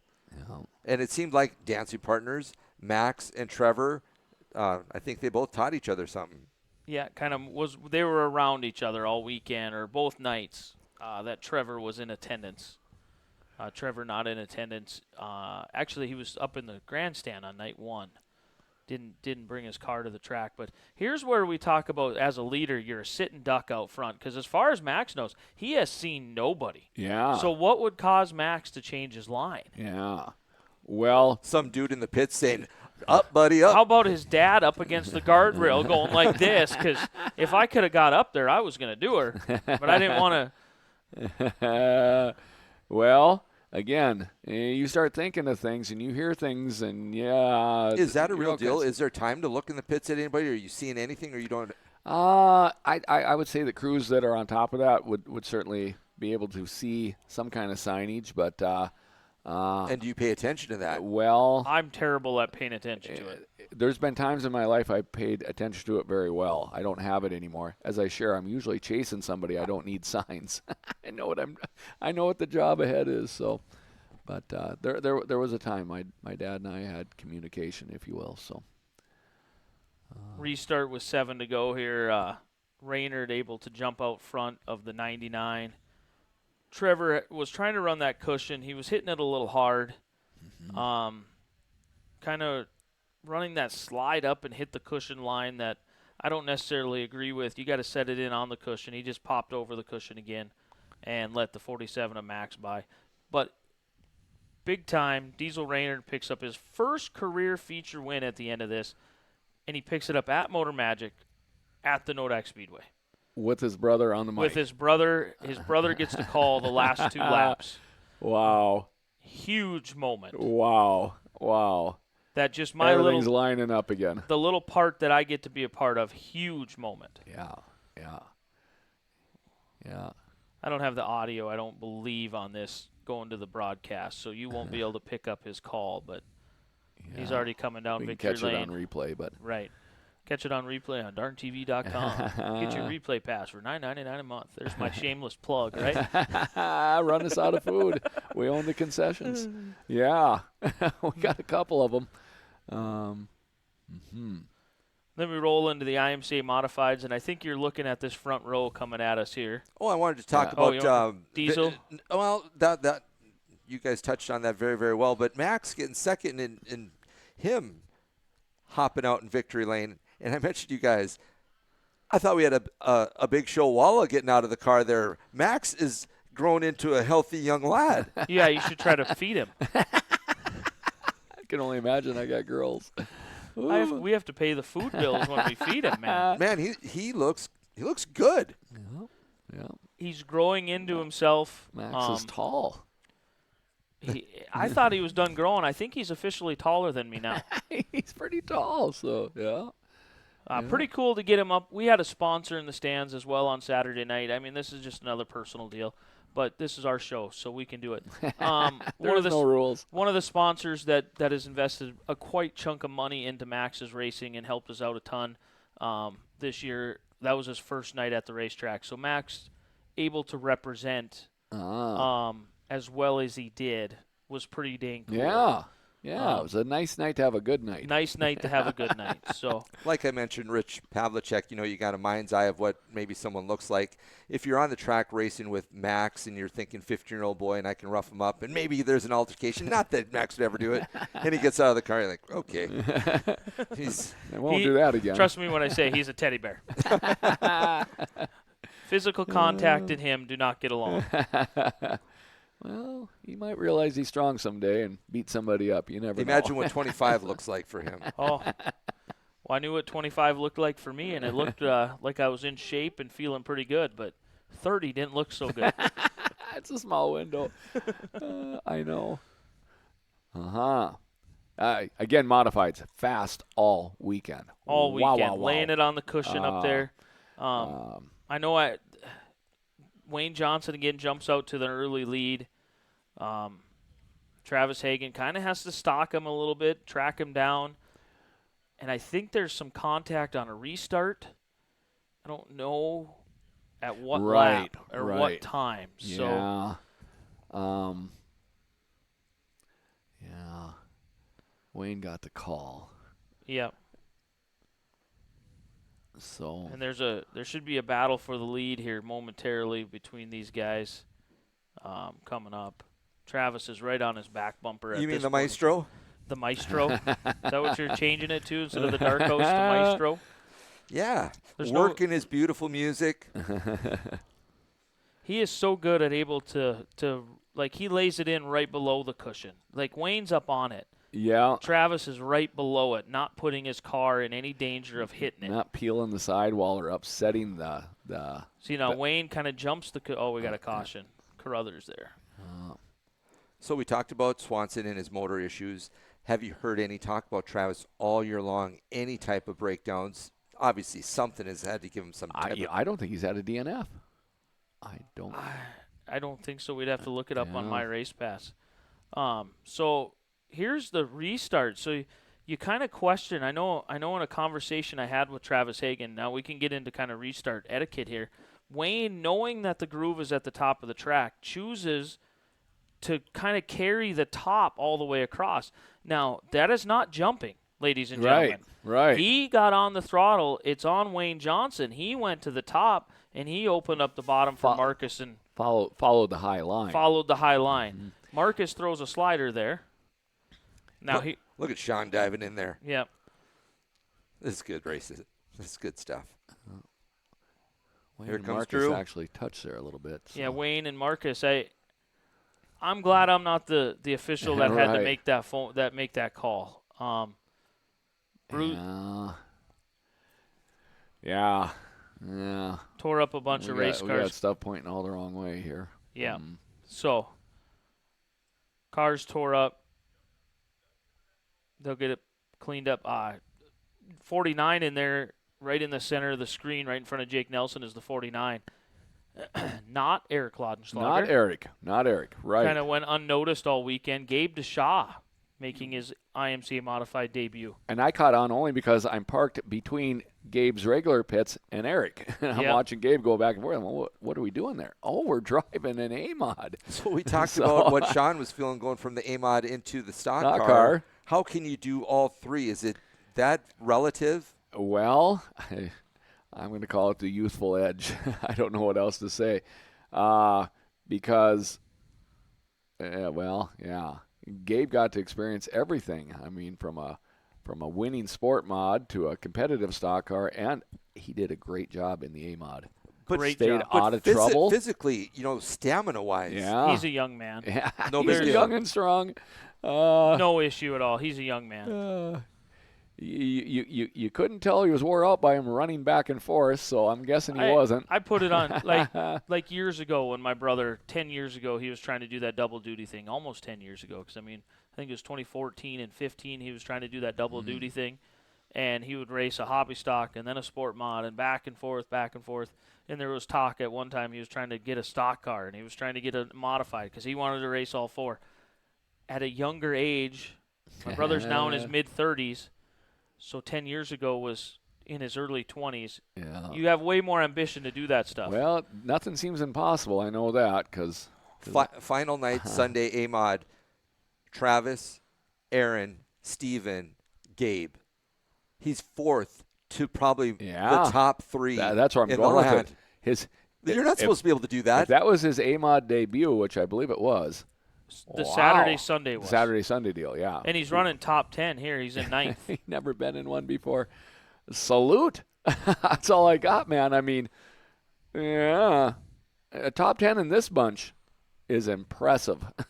So, yeah. And that is after running the sport mod, running the stock car, and then you're hopping in the AMOD. Yeah. So Dan Oren commented, Travis did not have a DNF. Worst finish was 14th in Dickinson on the mod tour. On the tour, which we reflected might have cost him the tour. Yeah. It certainly changed the close battle going into championship night. Thank you, Dan. Yeah. Again, no DNFs. I mean, that's Travis probably say too. That's as much luck as it is preparation, but nonetheless, it's a lot of both. And he did mention cool. that he had a lot of luck go his way. This whole weekend, and I'm thinking, where did you get lucky? Yeah, my definition of luck is preparation, opportunity collide, and if that's the case, there you go. Are you going to use that one somewhere? If that's the case, then I'm certain that he is it's prepared. Gonna be 2 in the morning, and I'm and the schedule is giving him the opportunity because he's enjoying a great part of his life on and off the track. So yeah, absolutely. The part of it is his pit spot selection at Nodak. He's got the best spot. Right under a tree. He's got grass. Well, he's setting up camp. Yeah, the got boys the family picnic going on over there. So you'd think he'd miss a race and just forget where he's at. That's why I got to park where I do. Remember, I said, Brandon, you got to park me over here in the mainstream of traffic here. I'm going to miss my events here. So I don't know where I'm at. So you can keep track of what's happening. I got to see what's coming in to see how close I am to going out. So I'm missing Chris Grainer. Yeah. Chris Grainer, see that guy up there on the left? On the left. Yeah. He's the brains behind Darn TV. He's the guy that helped me get started. He's talked about it. And Jay Van. Again, we're interrupting to watch the little Supernationals here, so no distractions. Yeah. Gosh. I'm trying not to be distracted. So, again, Motor Magic, night 2. That was night 2. That was night 2. We finished up night 2. Night 2. So are you thrashing all night then to get ready for night 3? Well, Marcus pushes me in the trailer there, and then it takes me a little bit to get out of the pits, but my other car had just ran Williston Championship night. So at this point, it's my last motor and my last car. It's a position I don't like to be in. Saturday should never be in. Saturday night Motor Magic. Saturday night. There's no time for. Yeah, there's no motor changes. I don't have one ready. Again, I'm stuck on this camshaft problem, so I've just stopped building until I can learn more, hopefully positive more. Any rate, so I head home and push the broken motor car out of the trailer just to get it out of the way. And then I get the car with red numbers on it. We'll call that DBI 1. Old reliable. Well, he has certainly been carrying the torch all summer, so... and again, it's 633 gear, which is something I would normally run here. That particular motor is one that I call the small rod motor. They allowed a stronger rod last spring, and this motor was one that I had built before that. So the last thing I wanted to do was torture it. So I took out 33s and put in a 620 gear. So and that's probably an RPM drop of, well, the old rule of thumb was 250 per gear change. So instead of 7,400, probably around 7,100, 7,200. And I kind of went into the third night just wanting to get through it. Again, like 6 nights on that other motor there, and a crank failure, which is different than the camshaft as we described earlier. But nonetheless, the frustration's real. It's destroyed the block. It's bent half the valves, and so it's a total loss. It's not good. It's not good. So. The rods are still hooked onto the broken parts of the crank, but they're bent and everything else. So we're going to need a different short block for that deal. Ironically, it did not break the camshaft, so I'm going to use that camshaft in the next short block, like I done once already this summer, unsuccessfully. I hope this time it's successful. But yeah, so again, bring the car over, jack it up, change the gears. I think I started right around 12:30. I went up to the house at 3 o'clock. I just got in the back down off Jackson. It's basically changing gears and just doing a once-over. So 12:30 in the morning or 12:30? Yeah, 12:30 at night Are you, to 3 o'clock in the this, morning. This is an interesting conversation because So that's when you get most of this done. in my younger years, I was a night owl. Yeah. When I got back from the racetrack, and if the race car needed a whole bunch of work, man, I got back to town, whether we were Williston, Estevan, or Minot, whatever. I was a let's get it in the shop, especially if we had to race the next day. Yeah. I was a get in the shop, let's work on it, and I'll go till the sun comes up or go till it takes it to get done. Yeah, try to sleep till noon and get up and do it. Right. Mm-hmm. As I get older, I've turned into a let's go to bed, let me get a good night's sleep, and I'll get up in the morning. Well, my deal is that I get a restless sleep because I'm not sure that everything's ready to go. So, and just in case you trip over something weird, and then the next day is Sunday, nothing's, Napa's not open. Yep. So now all of a sudden you gotta make phone calls to see I want who to make has sure what you need. I want you pop the valve covers off, make sure all the lashes there, all the stuff's there, put the gears in, everybody's happy, let it down, go to bed, sleep. So I'm 60 in February. That's getting harder to do. Really hard. So, but yeah, at any rate, kind of coasted through the third night, if you will, and that was my personal program. So, but Coasted through and still pulled the fourth. Yeah. I might as well I'll just put it up. I had it playing over here. I was just kind of letting the laps wind down a little bit. I didn't. Again, Joe and Jeremy are having a good weekend. Yeah,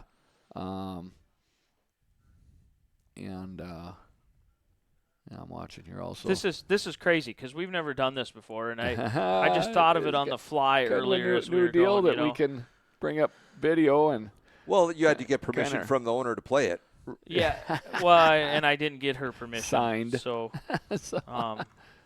I'm just an employee of Darn TV. Jenny Beaters, the owner, operator, and boss. CFO. So, yeah. The C everything O. CEO. See you later, O. So, yeah, Joe Flory having a good run here on night 3. He was kind of, second on night 2. Ooh, I never seen that. Yeah, that contact actually broke something on Brennan's car, and broke the left front. You can see it kind of. Yeah, he loses the upper ball joint or something, and but he's still fast enough, and I'm a little nervous to get into this deal because I'm not sure that he can control it if I do something, and I'm really scared to do anything up high, and of course the momentum of the stock car is gonna need to be up high. So Bob Fugman sighting night 3. Forgot to bring that up. Yeah. Backup car still representing with the chrome. Yeah, right. Yep. You probably had your wheels and tires prepped for the weekend, didn't you? The same ones from Williston, but they were shined up for that, and that was good. So. Green mud plugs on the right side. You can't see the chrome wheels. Yeah. I just watched when he was going down the back. Yeah. He was doing the Williston angle there last time. Look at here he comes. Yeah. Well, I've got something for both of them, but so here's what I'm thinking. Obviously, I'm thinking that Barnhart has got you set up to ride the top. Yeah. Well, and again, we were working on DBI2, the yellow numbered car, and I think we were actually on it on a pretty good spot, and then I lose my brakes right away, coast around, end up breaking the motor. So this year, like I say, this year was kind of coming in here, kind of Williston setup. So get in there. Yeah, I'm trying. I don't know what am I doing. I'm trying to figure out. I'm trying to get a high-low cut going here, and I'm trying to make sure I don't get too tight into the cushion. So what kind of NOS did you hit there? It looked like you were going about 10 miles an hour faster was down I? the back. Yeah, Well, it seemed like that going in the corners on that top. Like again, Brennan is struggling with a left front that is not cooperating with the steering wheel, but yet he's getting around pretty you picked good. that left front up. Look, here you go again. He had to set it down and kind of re-steer it. So now I'm like, oh, where are we going? Well, apparently low. so I'm trying to beat him into the next corner, but he's got the preferred lane, so I'm trying to wear him out, give him a sighting. All those things look at the wheelies he's got. Wow. Goodness sakes. He's got plenty of dig in that thing. You can tell who Jenny's watching, obviously. Well, when the first 4 or 5 get strung out, They're straight away apart. You got to go find the action, huh? This is the battle on the Back in racetrack fifth. here. So, Well, I mean, you're 2.7, so Florida to Shaw is 2.7. Then you're 7 seconds back to Swanson.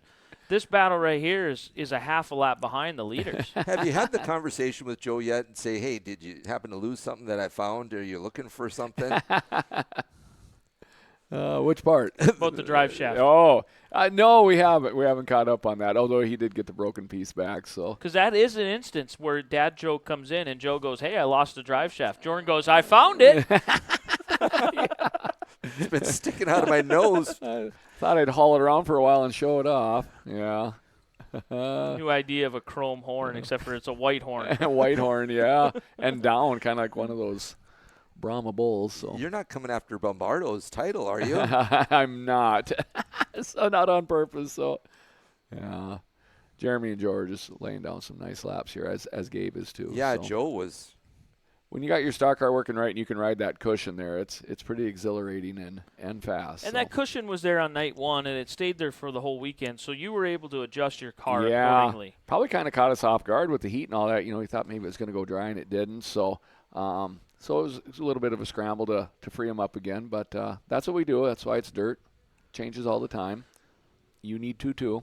Yep. Yeah, absolutely.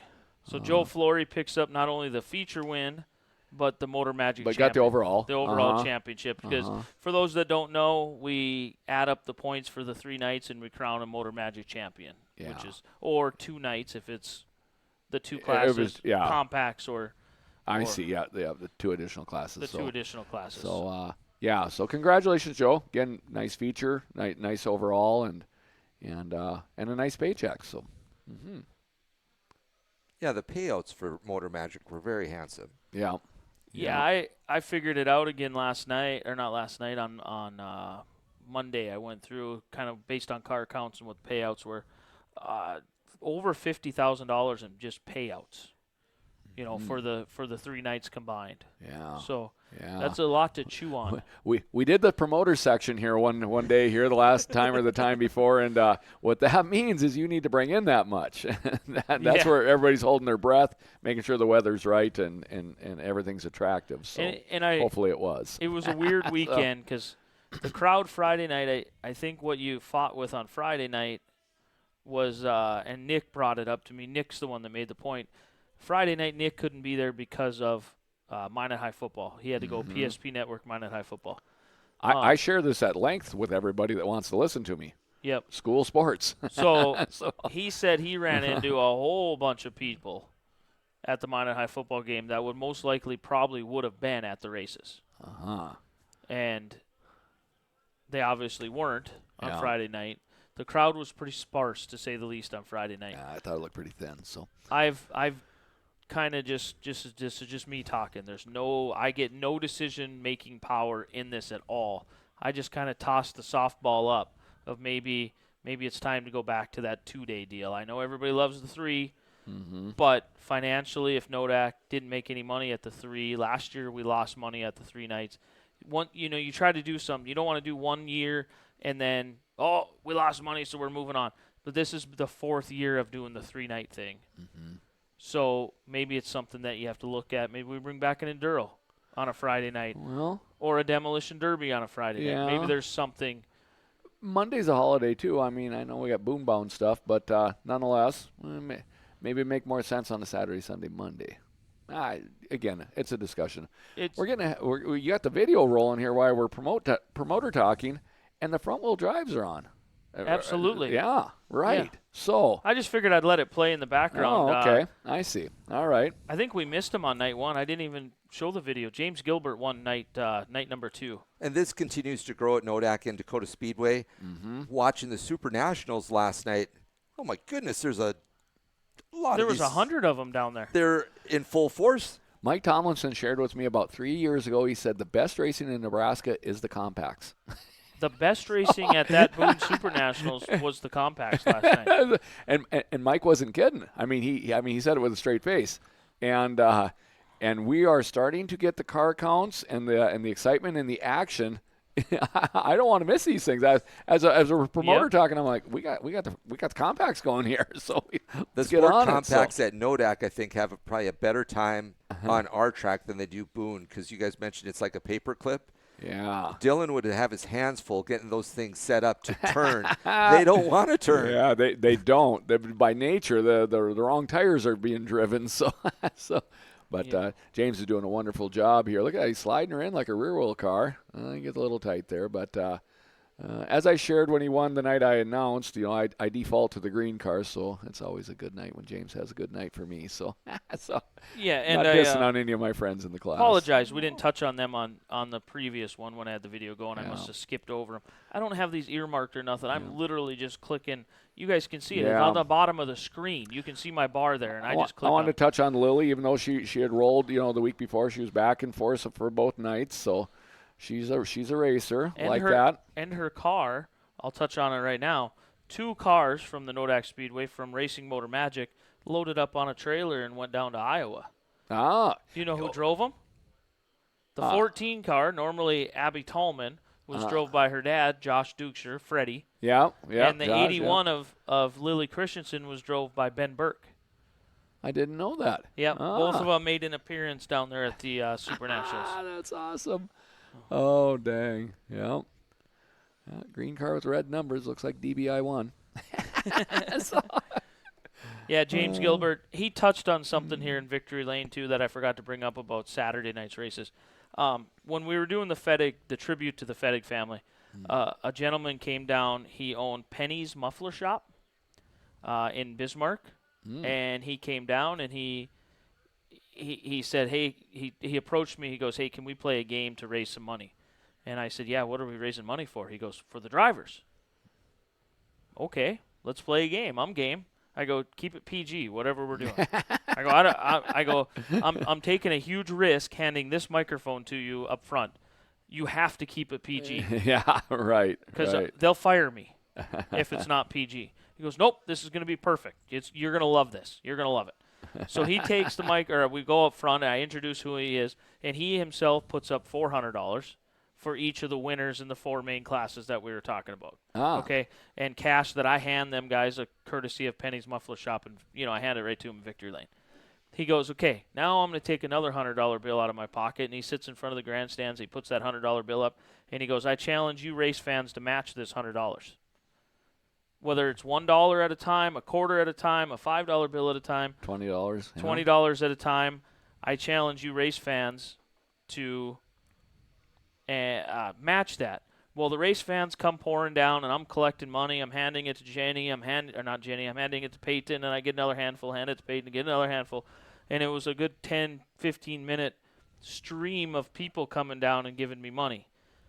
Well, we came up with $1,785, which then I threw in money. Penny's Muffler Shop threw in some more money, and we made it an even $2,000. Impressive. Wow. And what we decided to do with that money is on night number 3, whoever was signed in the pits, so this third night here, see right there, he's thanking the fans for donating in the money the previous night. He gave the fans a shout-out, and that's huge because it was the race fans that put that cash together. So we drew 20 names at the pit meeting. Yeah, and James got drawed. Yep, So 20 names at the pit meeting to give $100 to 20 drivers in the pits that night from the race fans. That's pretty cool. It's pretty dang Pretty neat. cool. Yeah. But you also gave some in Victory Lane, too. Yes, I gave in Victory Lane. I gave $100 courtesy of Penny's Muffler Shop. So Penny's did each driver, and then he also challenged the crowd to jump in, and that was able to give 20 drivers each $100. Yep, 20 drivers each $100. And I thought it was cool because we included all the way from the slingshot drivers all the way to the A-mods. Everybody in And between. everybody was represented in the draws. Yes. It was nice. I thought it was pretty good. And Saturday you had everybody from every class got something. the FedEx was represented. and the pennies. Yes. Because you're like, oh, we got some bonus money. And the driver's like, all right. Okay. What? I'll take it. I missed something going into the third night here, and I want to stop and what do you recognize this. We touched on singing the anthems earlier, and on the third night, Nate Joren stepped up and sang both of the anthems. Yes.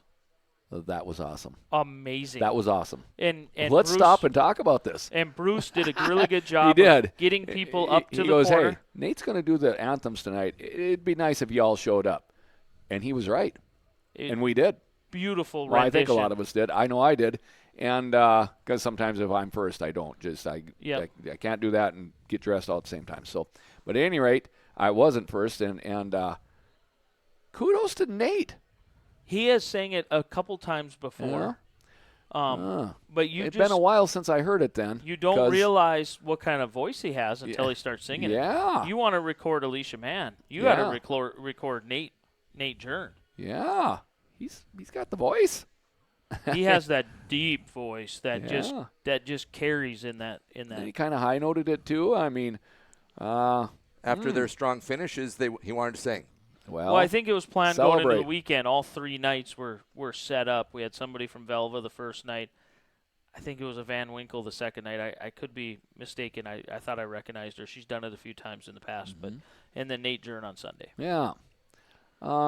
Yeah. Excellent job. We better. I'm going to give a shout out where it's due on that deal. Deb Chapman is the one that handles all the national anthem singers. Yeah. And Thank you, Deb. She gets all the bios, and it's a cool thing to bring rather than just hitting play on your computer or on a phone. Yeah.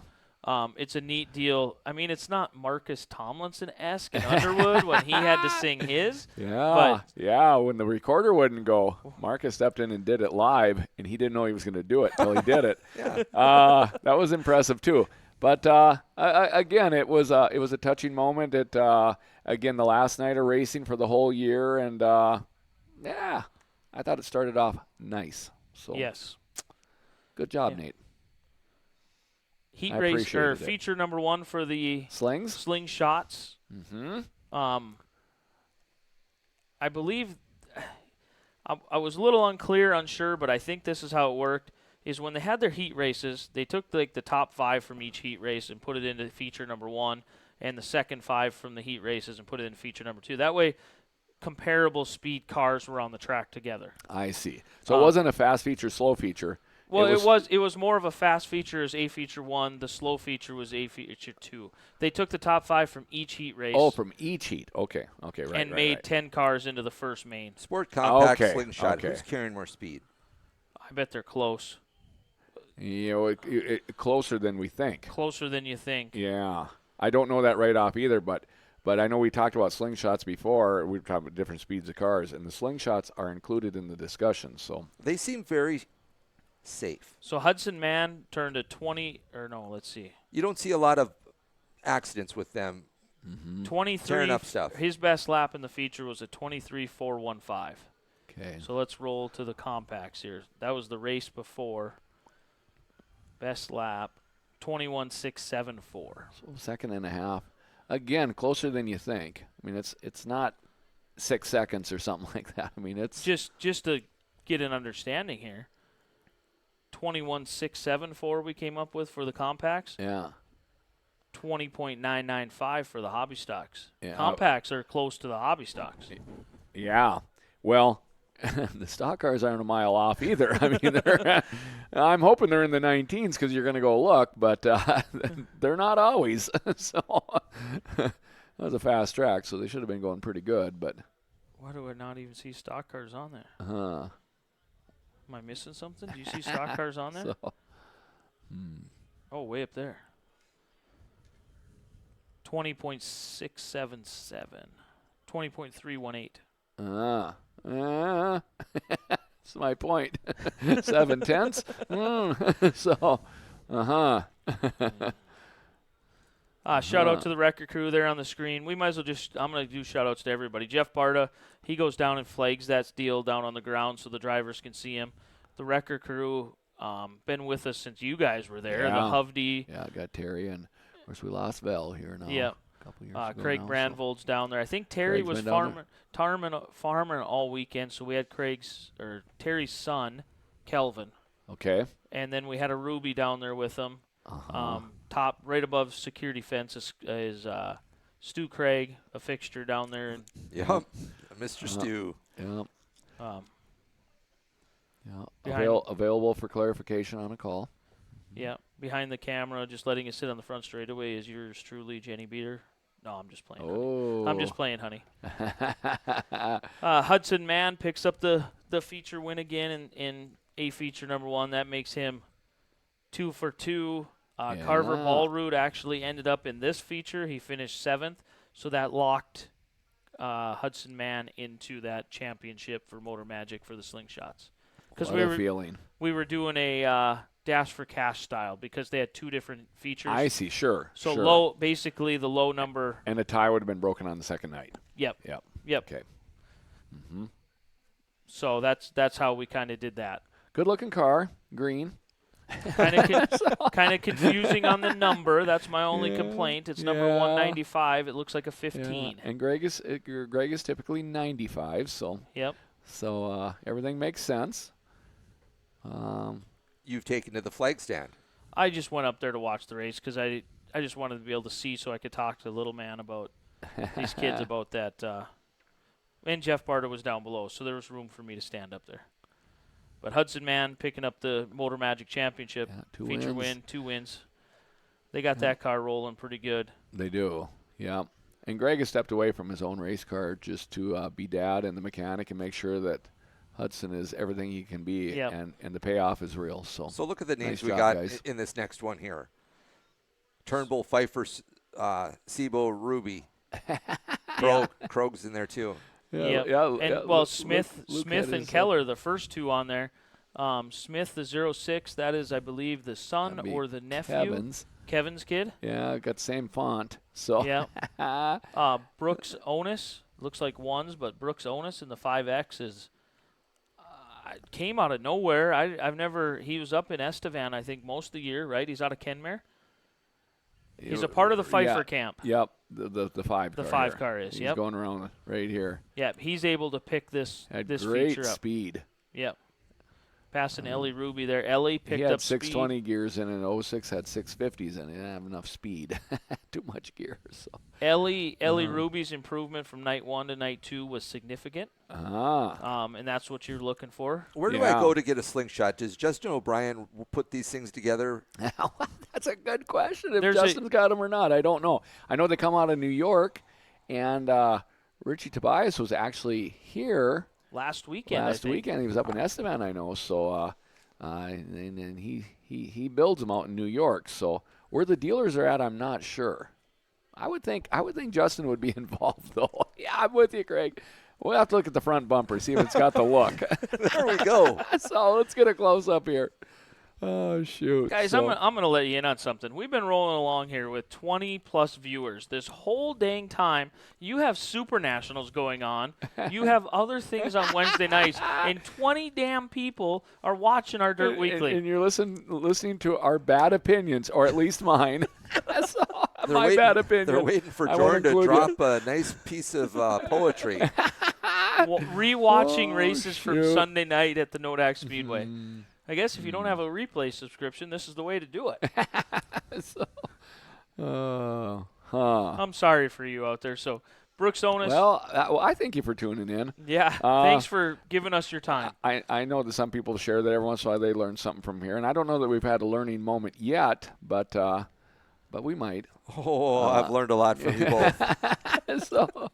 Well, I don't know. Yeah, but I don't know if this episode's had anything yet. Learned how to stand on a flag stand or what? The group that I sit around, obviously they know that I talk to you guys, and they're like throwing stuff at me right when I walk in, and I'm a little lost sometime until I come here on Wednesdays and catch back up. Come in for clarification, or at least this week's clarification. So it might change a little bit. Now I think we roll into the sport mods. They look like a mess on the straightaway already. So, we'll watch this first lap here. Good crowd though on Sunday night. Our normal night, I think we see that a lot. Nodak Speedway traditionally Sunday nights. Usually, that's our biggest crowd of the weekend. Brandon Wright, I think he's from the Dickinson area, says he enjoys the show.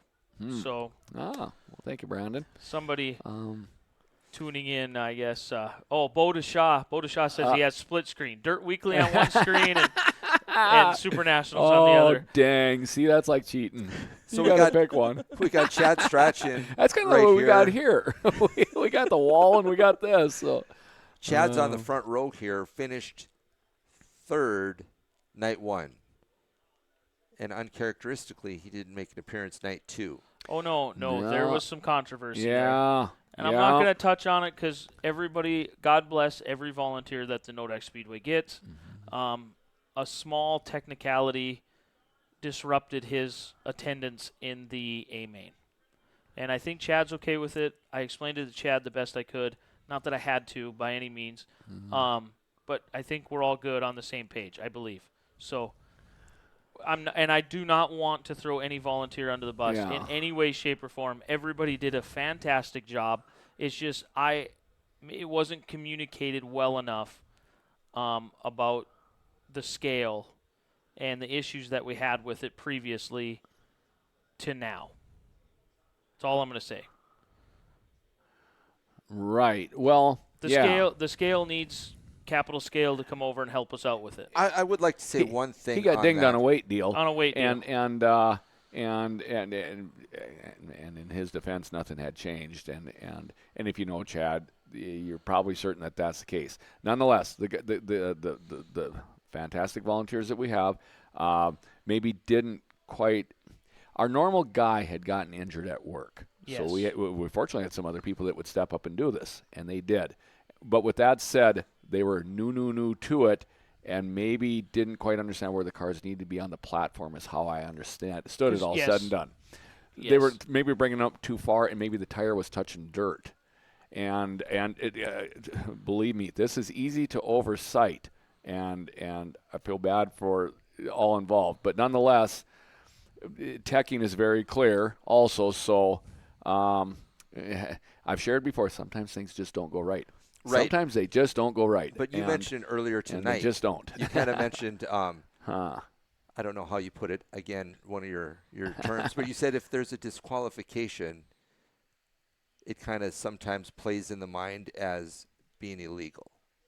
Right. When we had stated that when Ed had missed the teching altogether, it was listed as possibly an illegal part, when in fact he didn't even go. So sometimes you could get branded with a noun, if you will, or an adjective when it just defaults to that. And then I wanted to say to that, Chad probably could be the litmus test on whether that scale's working, because if he's not legal, nobody's legal. That would be his defense, and to know him would be to believe that. In the defense of everybody at the Nodak Speedway, including me, several phone calls have been made to a company, and I'm not going to say the company's name because that's not how I am, to try to get them up here and help us. One cell quit working on a 6-cell scale. Myself and Ron Hiddle were down there, and we rewired it to a 4-cell scale, but it still, at that point, needs to be calibrated. It still needs to be...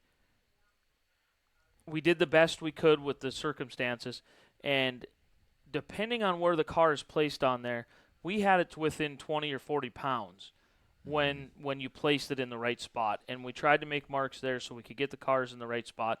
But all it takes is 6-8 inches one direction or the other direction, and all of a sudden you're 20 pounds light or 100 pounds heavy or whatever. Yeah. And it's not the volunteers' fault. They were actually sprung into a situation that was well out of their wheelhouse. Correct. And with that said, they just wanted to help. So, because I know myself scaling, he was pulling me ahead. He was stopping me. He was being as precise as he was asked to be. Yep. And so I did exactly as I was instructed, but nonetheless, the flow wasn't what it had always been. And again, I'm not beating up anybody. I know how hard it is to get help. And I can assure, I will say this here about the volunteers. I don't even know that they knew anybody. They were just there to help. They were new. They were there to help. They stepped up. They wanted to be a part of the Nodak Speedway. I would love to help you. What can I do? Well, our regular scale guy is, well, okay. Well, what does that require? And as you shared some.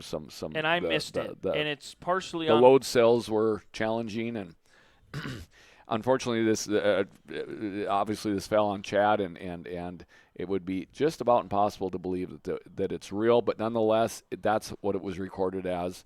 Sometimes things just happen, and that's why there's 3 nights of it, maybe 2. Hopefully, we have another night, a better night. Yeah, and yeah, it's.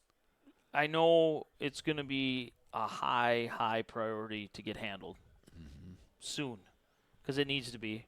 Because, like I said, several phone calls have went out. So many things have to go right during a race. So many things, and man, when one thing's off a little, it's a screaming alarm. So yeah. But Rich Pavlicek picks up the feature win on night 3. Gabe was running as hard as he could to run him down. Gabe was right there with him. I mean, Gabe is right there. Again, just a strong competitor. He's young, and look at it. You just feel the fierceness in him as you watch this. He's trying to get everything out of the corner. He's trying not to bend it in too much, but he wants to go in hard. I don't want to bend it too much, but and not knowing what we do know now after this. Well, I guess we're not going to A-Mods just yet, but not quite yet. After he gets close, he's going to be running a 4th place. We already watched him in the stock cars. He got second in the stock cars. So he's got a top 5 run coming in the A-Mods. So I don't know what the arms are feeling like. Well, I just sense by the way he's doing the corners that his determination is real. He's come on, find something, pay attention. Don't let it hang out and see, Rich is entering higher and he's entering lower. He's trying to make the track shorter, and you got to do something. He's trying to. He's measuring the distance, the gap, and seeing if it got bigger. That moisture strip on the bottom. Yeah, try to get that peeled up again in the next lap. Maybe that'll be there for him. So Pavlicek, he's the track champ in Fargo. Yep. So he's got credentials coming with him. Several things. I mean, he was going years back. Yep. Been an A-Mod driver. Friday he was racing in Fargo, then comes up here to do it Saturday, Sunday. Yeah, so great weekend for him. Yeah, but he missed Friday, so he wasn't in the running for the Motor Magic. For the Motor Magic, that went to Gabe Deshaw. And I dare say, as we were just watching that last clip, Gabe had to keep that in his mind too. That was his, and going off the end of the corner would maybe take that away from him. So 1st place Friday night for Gabe. 3rd place Saturday, 2nd Sunday. Super consistent. Yeah, top 3 car, and making sure that he can get that Motor Magic Championship. That's how I would have drove that anyway. So. Just about everybody. So Rich Pavlicek won on Saturday, and it was his first time to Nodak Speedway victory lane. And he was just enamored with and I made comments and references to it, the atmosphere of the kids down there in the front row was just electric on Sunday night. Saturday was pretty good. Sunday was just, and he looked up there and he goes, I've never experienced anything like this. Well, and to take off from that, stock cars ran first that night, so I was able to enjoy the grandstand the rest of the night. And even my mom made reference to the kids really swarming down to get the kids' trophies. And I know we had a few in our aisle that were getting out each time. And he also there's a lot of hope in those kids going down to get that trophy. So he needs to get his logo of IMCA TV updated too on his race suit. So. Yeah, there he is. Great guy, great. He's one of the guys I hung around with later on Sunday night just to have a conversation with, because I only get to see him a couple times a year. They stayed and went home Monday? Yep. I see. Yeah. Been around a while, so.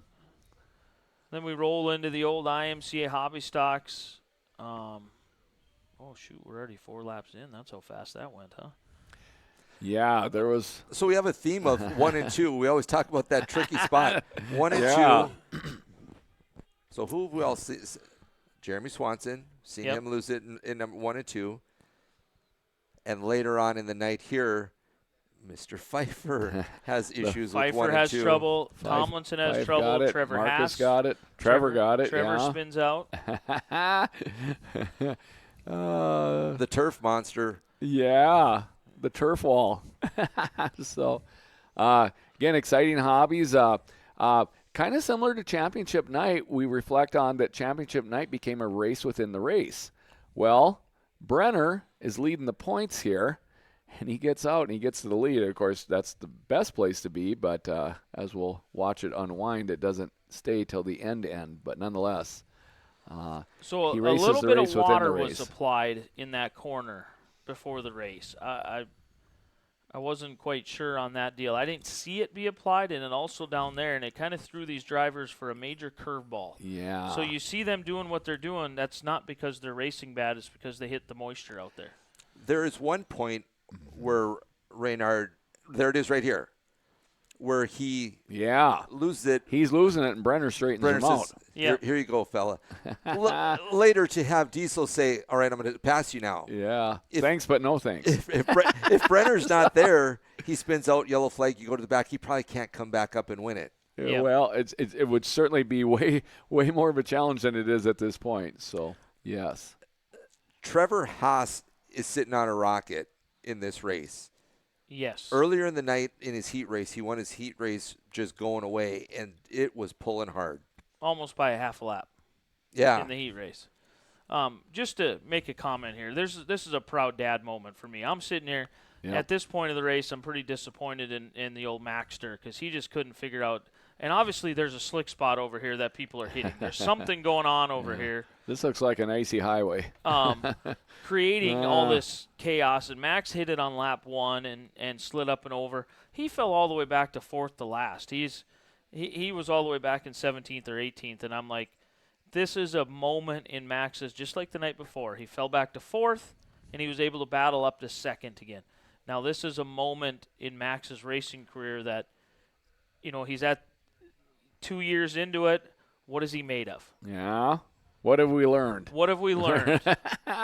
What have we learned? How far can we dig in now? It's time to dig. We roll up here. Trevor went to the back for that yellow. He's going to get unnecessary move by him driving in underneath Scott. That was on him. That was 100%. Jordan, I don't want to speak out of turn on this, but Brenner is running an open motor. He is.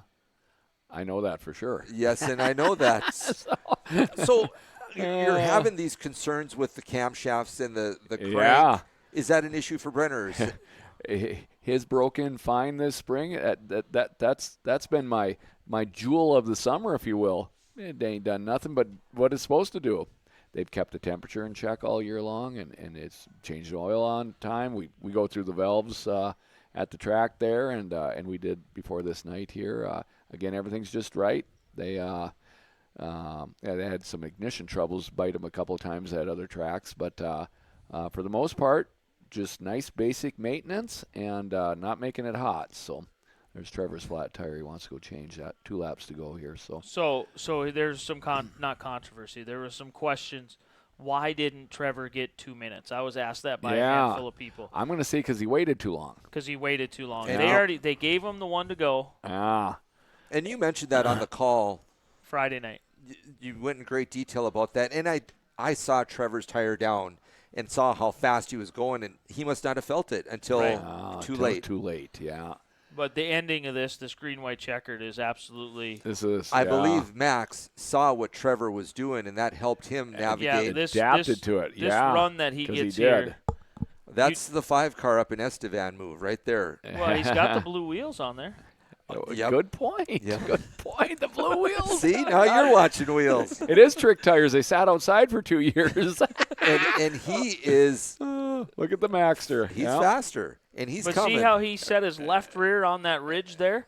He didn't. The first time on that restart, he set his right rear on it, but out front, Diesel Rayner took the lead while we were talking about Max. I was just gonna. So you're hoping for 2 or 3 more laps. Now, Brenner.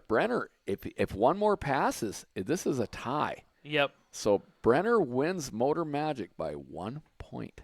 I would have liked to see that. Max had nothing for Reynard. I think Reynard had that race won, but I think one more lap or maybe one more corner if Brenner doesn't move up in front of him. Yeah. I don't know. I think Max, I want to see 5 more. Make it happen. Yeah. Well, I mean, their emotions are real. I mean, Brenner knows 2 cars between him and Raynard. He's going to lose the tie because Raynard had won the second night. So, Maybe he's got to push that Boyce motor so- just a little bit harder well, then. Yeah. Make it sing. I checked in. I said, "How'd it run?" He goes, "As good as it could." I go, "Okay, I did my part." So, and again, I thought he drove a decent race to it. And again, he raced a race within the race, like a championship night deal. He knew where he was at Sunday. We parked side by side, and I could tell, the nerves were there, and I thought he played it well. So. He got the big Motor Magic trophy too, and it was green, so they looked nice.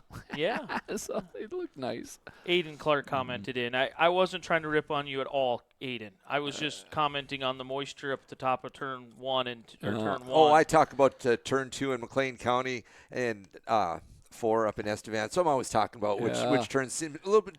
Some of them are different to navigate. And I was with Aiden in real quick. I'm gonna put in my 2 cents. Aiden's listening. Aiden, watering hard pack sucks. What you did for halftime on Sunday night when the stock cars went out on a dug up watered track, that needs to be done every time it gets watered. And if you can't do that every time, don't water it until halftime. But that was a real racetrack Sunday night after halftime. So kudos to you guys. You guys worked hard on it. and I'm gonna say it right now as well. While we're on this, we'll let this play in the background. But kudos to you guys, Aiden, and your effort level all weekend on a 90-plus degree weekend. Most would have gave up for good reason. It was hot. Yes. And too early. You made an effort to get some moisture in it, and it stayed there a better part of the weekend. Here you go. Aaron and Travis right up front. Well, now this is Sean. Sean Strand. Sean. Yeah. This right here, now, I wish – this was the setup of the weekend. Yeah, but look at the left side of your screen. So Yeah. Sean's a rage, Turnbull's a rage, Chris Drew, Marcus. Tuchscher, Hagen, Wagner, all rages. The top 7 are rage chassis. All right, let me throw a monkey wrench into you. A little bit of rumor, a little bit of talk, a little bit of truth. So Sean Strand's driving this car for the last time. For the last time. Yeah. I didn't know that until Monday. I didn't know that until Facebook. Right. And so now the rumor is that he's going with the next. So there was Precision? That's what I'm. Oh, well, that would make sense. There was your banana peel moment. See how fast this thing just flips and spins around. Everybody else is racing there just fine. Banana peel moment. Great description, because I was watching Marcus because he's getting on, and it just went around instantly. Yeah. And then, Yeah. I think it was lap 1 or 2, Steven going in 1 and 2 much on the bottom. I spoke to him after the race. He's like, did I get hit? Because something's going on there. Yeah. Yeah, that was on like the first restart, right? Or first start. And I didn't know for sure either because Steven got the banana peel too. Yeah.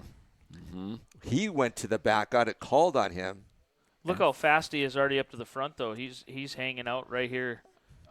Finished he's third. already up to 13, or he's already halfway through the field and ducking under and going. Yeah. Yeah. He got up there quickly. He was driving with enthusiasm. Making some room for himself right there, though, as he went in the corner. Now is where it's going to get interesting with this is just 3 great drivers fighting for the same real estate. Aaron, Drew, Sean. It was something to watch because, just there. That's what it was. Tires touched. I think their front wheels actually kind of locked together and forced them even more together when they touched. No? Well, it might have just jerked them into each other, grab the wheel type of deal. But, wow. And I thouut Sean was going to save it. I mean, he wanted to. It was look at that. There was he's so sideways, and it looks like he's going to save it. And he gets tattooed twice. Yeah. Twice in the door. Wagner gets him, and Dalton gets him. Holy cow. So does Isaac get the good customer discount then on that? I wasn't going to break the news, but you did. Secrets. Dun, dun, dun, dun. Where were we? 2 great drivers having contact going into turn 1. Unfortunately, it took out Sean. It took out Drew. I think even Dalton probably took it to the pits. Yeah, but the that's serious, Dalton right there the coming. serious factor of this, Joren, you referenced it earlier. Sean's there. I was really scared for Sean's safety. I mean, I shots. watched and stared. I just locked on him, waiting for him to get out, and he did. 2 shots direct on the right driver's on door. the door bars. I mean, I'm not saying that they ain't pipe, but I don't. You can destruct anything if you work hard enough at it, and he'd taken 2 hard hits So I'm to the driver's door. thankful so for everyone's safety glad on everything that. was good there. Yeah. So we'll go back a little bit here. I want to go back a couple laps. I noticed something with Aaron here. See, he's running the bottom when he comes out of turn 4 that time. He makes an adjustment. You talk about being the leader, and you don't know where people are behind you. Now our camera's not on him right now, but we'll pan over there. I've watched this a handful of times already. Now Aaron has moved up high and opened that bottom up. He must have felt something up there that he liked. Well, He made a lane change without seeing somebody. And if you're relaxed enough and watching the scoreboard, and for me, I would think that Travis is going to get me on the top if he's going to get me. That would be my thinking, although he doesn't. Yeah. So the maestro makes the move. The maestro makes the move. Just incredible. Chris Tuchscher was in that picture earlier, and I made a mental note of it. I thought Chris had the coolest line going through the cushion in 1 and 2. He was actually above it. He straddled it going in, Yep. and the car stayed. It didn't get upset, and he was able to drive off just below it. I thought it was one of the cooler cushion rides of the day. He didn't find it right away. At this point in time, he hadn't found that line yet. I seen it as well. and I thought, I mean, his position might not have shown a whole bunch, but 1 and 2. Yeah. What's happening there? The turf monster strikes again. Yeah. I know what you're talking about because as the race goes Yeah. on, Okay. you'll Here see it right here. he's See, still hasn't- below it. He's still he below still it. hasn't found it at that point. But between finding a good line and as I say, being strong enough to hold on to it, because he certainly is strong enough, I thought he was just making some really good mile an hour through 1 and 2 in an otherwise difficult corner. So the top seemed to be attractive, but it seemed a little rocky up there where Travis took it down and kept it more stable. Yeah. I would consider Travis a topside cruiser, if you will, and he lives on the bottom and gets it done. He looks like the maestro, as you say. He's just it just never looks upset. It's just conducting music here, smooth. So yeah, just it almost looks like he wouldn't want to run the top, but he did the 2 nights before, so 2 laps to go on this clip. And just never touching the gas again. I mean, he's always going in. Keeping the Deep suspension up on the bars. He's just keeping the rear steer in it. Keeping that distance on the left rear tire to the top. You can see it's just crawled right up underneath the seat there. Look at that. Point of the door is in the center of the wheel.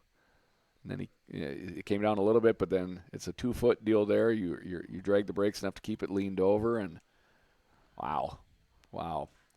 And Turnbull, Pfeiffer, and then you see Gabe Deshaw coming home in 5th. Wow. 4th. Again, debuting his A-Mod appearance. And again, there was some accidents going on here, and he stayed out of them. And of course, he's driving Eric's car, so the pressure's Why was real. Eric not driving? I thought there was different personal commitments for Saturday, Sunday. I got nothing. Mr. Prairie Coating is that got a lot of love with the top left corner of the screen on the Dirt Weekly. You can go ahead and comment at any time if you'd like. And the phone rings. Wasn't him. So if you are Eric, what is your motivational factor to lend someone your car? To try to sell it. Yeah. Well, we touched on that Gabe has got an Eric car this spring up in Esteban. Yep. And I said, oh, there's more than one. So they have a relationship. I mean, obviously Bo has gotten a car from him before. So they had that relationship. And again, all's well that ends well for sure. Gabe not only had a good run, but he was able to stay out of some of those accidents, because some of those accidents were that deal when Sean got turned around and Wagner and Dalton Flory there got into him. Those guys got front end work to do. That was frame damage hits there. So and Gabe in his debut avoided those things, and he was in them. I mean, he was in those positions. He was in those areas. Yeah, to be young, it's a powerful tool. Yes. Motor Magic. Great It weekend. was hot. It went Hot. fast. The cars were fast. The track was fast. Like I say, the guys want to take a different approach on the track there. Like I say, just my bad opinion, but the farm job Sunday night going in, it was watered and dug. Now, when I was involved in NODAC, we struggled with the water on the hard pack. We did. So we decided, they decided that we are not going to water unless we dig because it's too slippery. Earlier I shared that I think stock cars are the slipperiest cars. They got the widest tires and the stockest suspension. I think Hobby's got a little bit more side bite, and we've talked about that before. A little smaller tire. They can dig in much like we would put skinny tires on our vehicles to get around on ice in the wintertime. The modifieds both have Panhard bars, J-bars. They're a different animal. But the stock car is no fun on standing water racetracks. And you threw me off. They're a ton of fun when it's moist. Brownie moist. And that's what was really I throwing like me. wet There you go. tracks. I cannot lie. But but wet I like that reference. but wet is not water standing. Wet is moist. I watered the garden last night and it's morning. Yeah.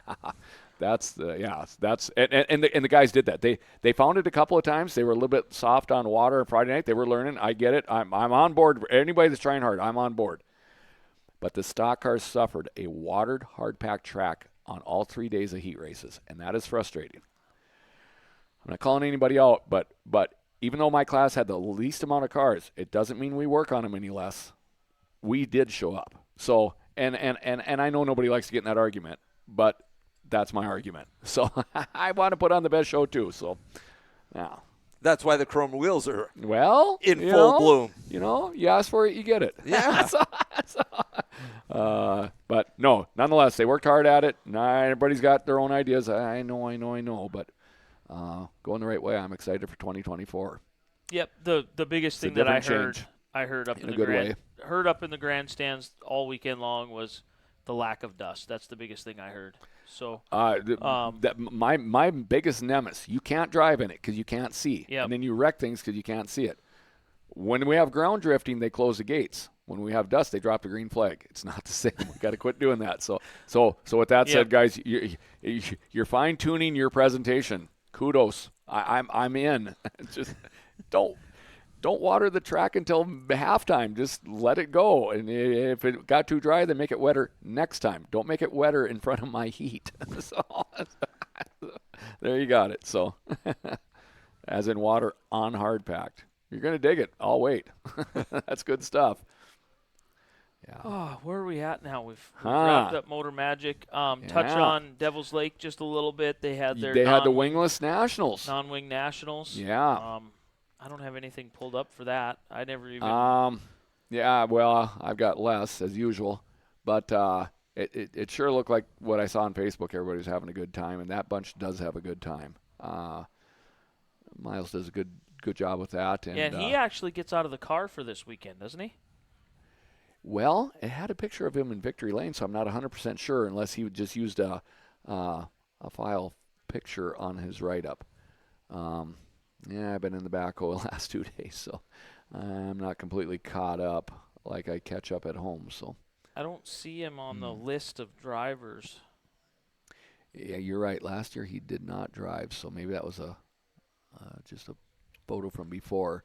Yeah, as he hit the highlights. So they run a neat show over there. They do something similar to the Knoxville Nationals. The way night one they run do the alphabet features. Well, if they would get enough cars, I think they would do that. But Yeah. night one they run heat race, or they do qualifying, and then I think 2 features, and you're always making points as you go.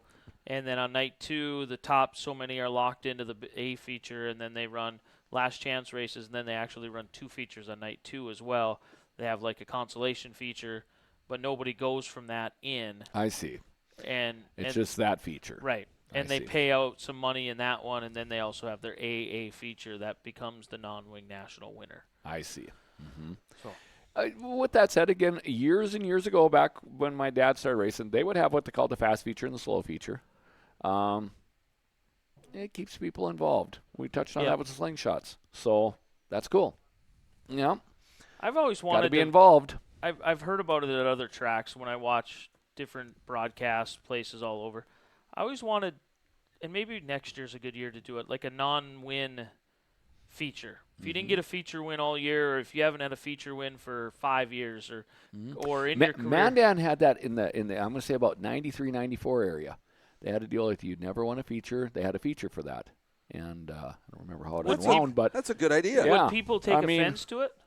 Well, they didn't then, so I don't know. We're kind of a softer society now. Well, I would agree with that, but nonetheless, we're accolading Travis's accomplishments, Aaron's. Travis can't be in it. Steven and all the guys, but I mean, there's a lot of guys we haven't talked about, right? And it would be fun to let them have at it for 15 laps. That is a great idea. I would really like to see that. Seen it and that's where these year-end deals can really shine with that kind of stuff. Yep. Your 3-day deal may just so I don't forget, we didn't have pitman races this year. We should have. Darn it. So Marcus Tomlinson. I question that, but okay. Probably, in my opinion, the finest mod driver without a win this year. Yes. I want to see him in victory lane. Yeah. And that would be who else? Well, this particular deal was a lifetime achievement deal. So, but like you say, you would want to go back a ways. You want to get the guys that just aren't in it, like the 5-6 we talk about constantly. It's just one of them, little extra races like your Pitman's race. Like in years prior, we did an open wheel Pitman's. We called it a trophy class or a trophy race, to where you allowed some guys to get in the cars that maybe haven't been in for several years or don't currently own a race car, or pitmen or wives. Or our running tally is that Bruce hops in a stock car, and then we have the showdown. So Bruce needs to be in a stock car. Bruce all the time. Yeah, I haven't been in one forever, and he's right there, and the speed's all there. So. He's got 3 kids, I understand. So let's talk about that. I know why it isn't there, too. Race. But, Bruce, you are up to speed. There's no doubt about that. So Marcus would be in that. Dalton Flory would be in that. Jake Nelson would be in that. If you did it for 1 year. Yeah, well, yeah. If we did it for the year. If you did it for you'd want to learn who your players are if you did career or if you did year or 5 years. That's not a gimme race. As long as we don't set the limit at 24 hours, Travis Hagen can't be in it. 100%. Right. So, we're trying to make it look all methodical here. Is this our hot sauce here? Or what? But we just handpick these things. Let's be honest. We're just going to handpick these things. I want to see this race. You got something here. Well, it's been done before. It's just been a long time. 30 years. So that's a long time. 2024 ain't very far away. Maybe it's done again. No, it ain't. It ain't. Especially with the dome. So the darn TV rejuvenate career race. Yeah. I missed the Pitman's race. Obviously, I don't know why. And next year isn't very far away, so we'll do it again. Travis Tooley's probably in that race. Well, he won this year, didn't he? Dickinson. Over Dickinson or Jamestown? Didn't he win one maybe in Jamestown? Maybe 4th of July, maybe. Yeah. Something like that. Or did he win the Gumke Memorial? Maybe that's what it was. Yeah, I was thinking at the same time, but it wasn't. See, that's the hardest part. You'd have to go through and. You're good at that. You'd have that in no time. I'm shortening it up. Just handpick them. You know what we're talking about. So. You. Yeah, go. They're like, I've won 3 races. What are you talking about? You're going to get accused of it anyway, so you might as well do it. So oh, dang. Love it. Love it. Where are we at? Do we have golden corn yet? He has not updated. Here's the message I got from Mr. Bieber. All right. While we were on air. He goes, here's a fresh picture of the harvest. See the tassels? Yeah. Yeah. Oh, there it is. Yep. You better put that on our screen if we're gonna go into. Did Wayne Johnson get a win this year? I can't let this go. Wayne did. Wayne and I's last feature win is in Botno. Eric Laudenschlager's in this race. Uh-huh.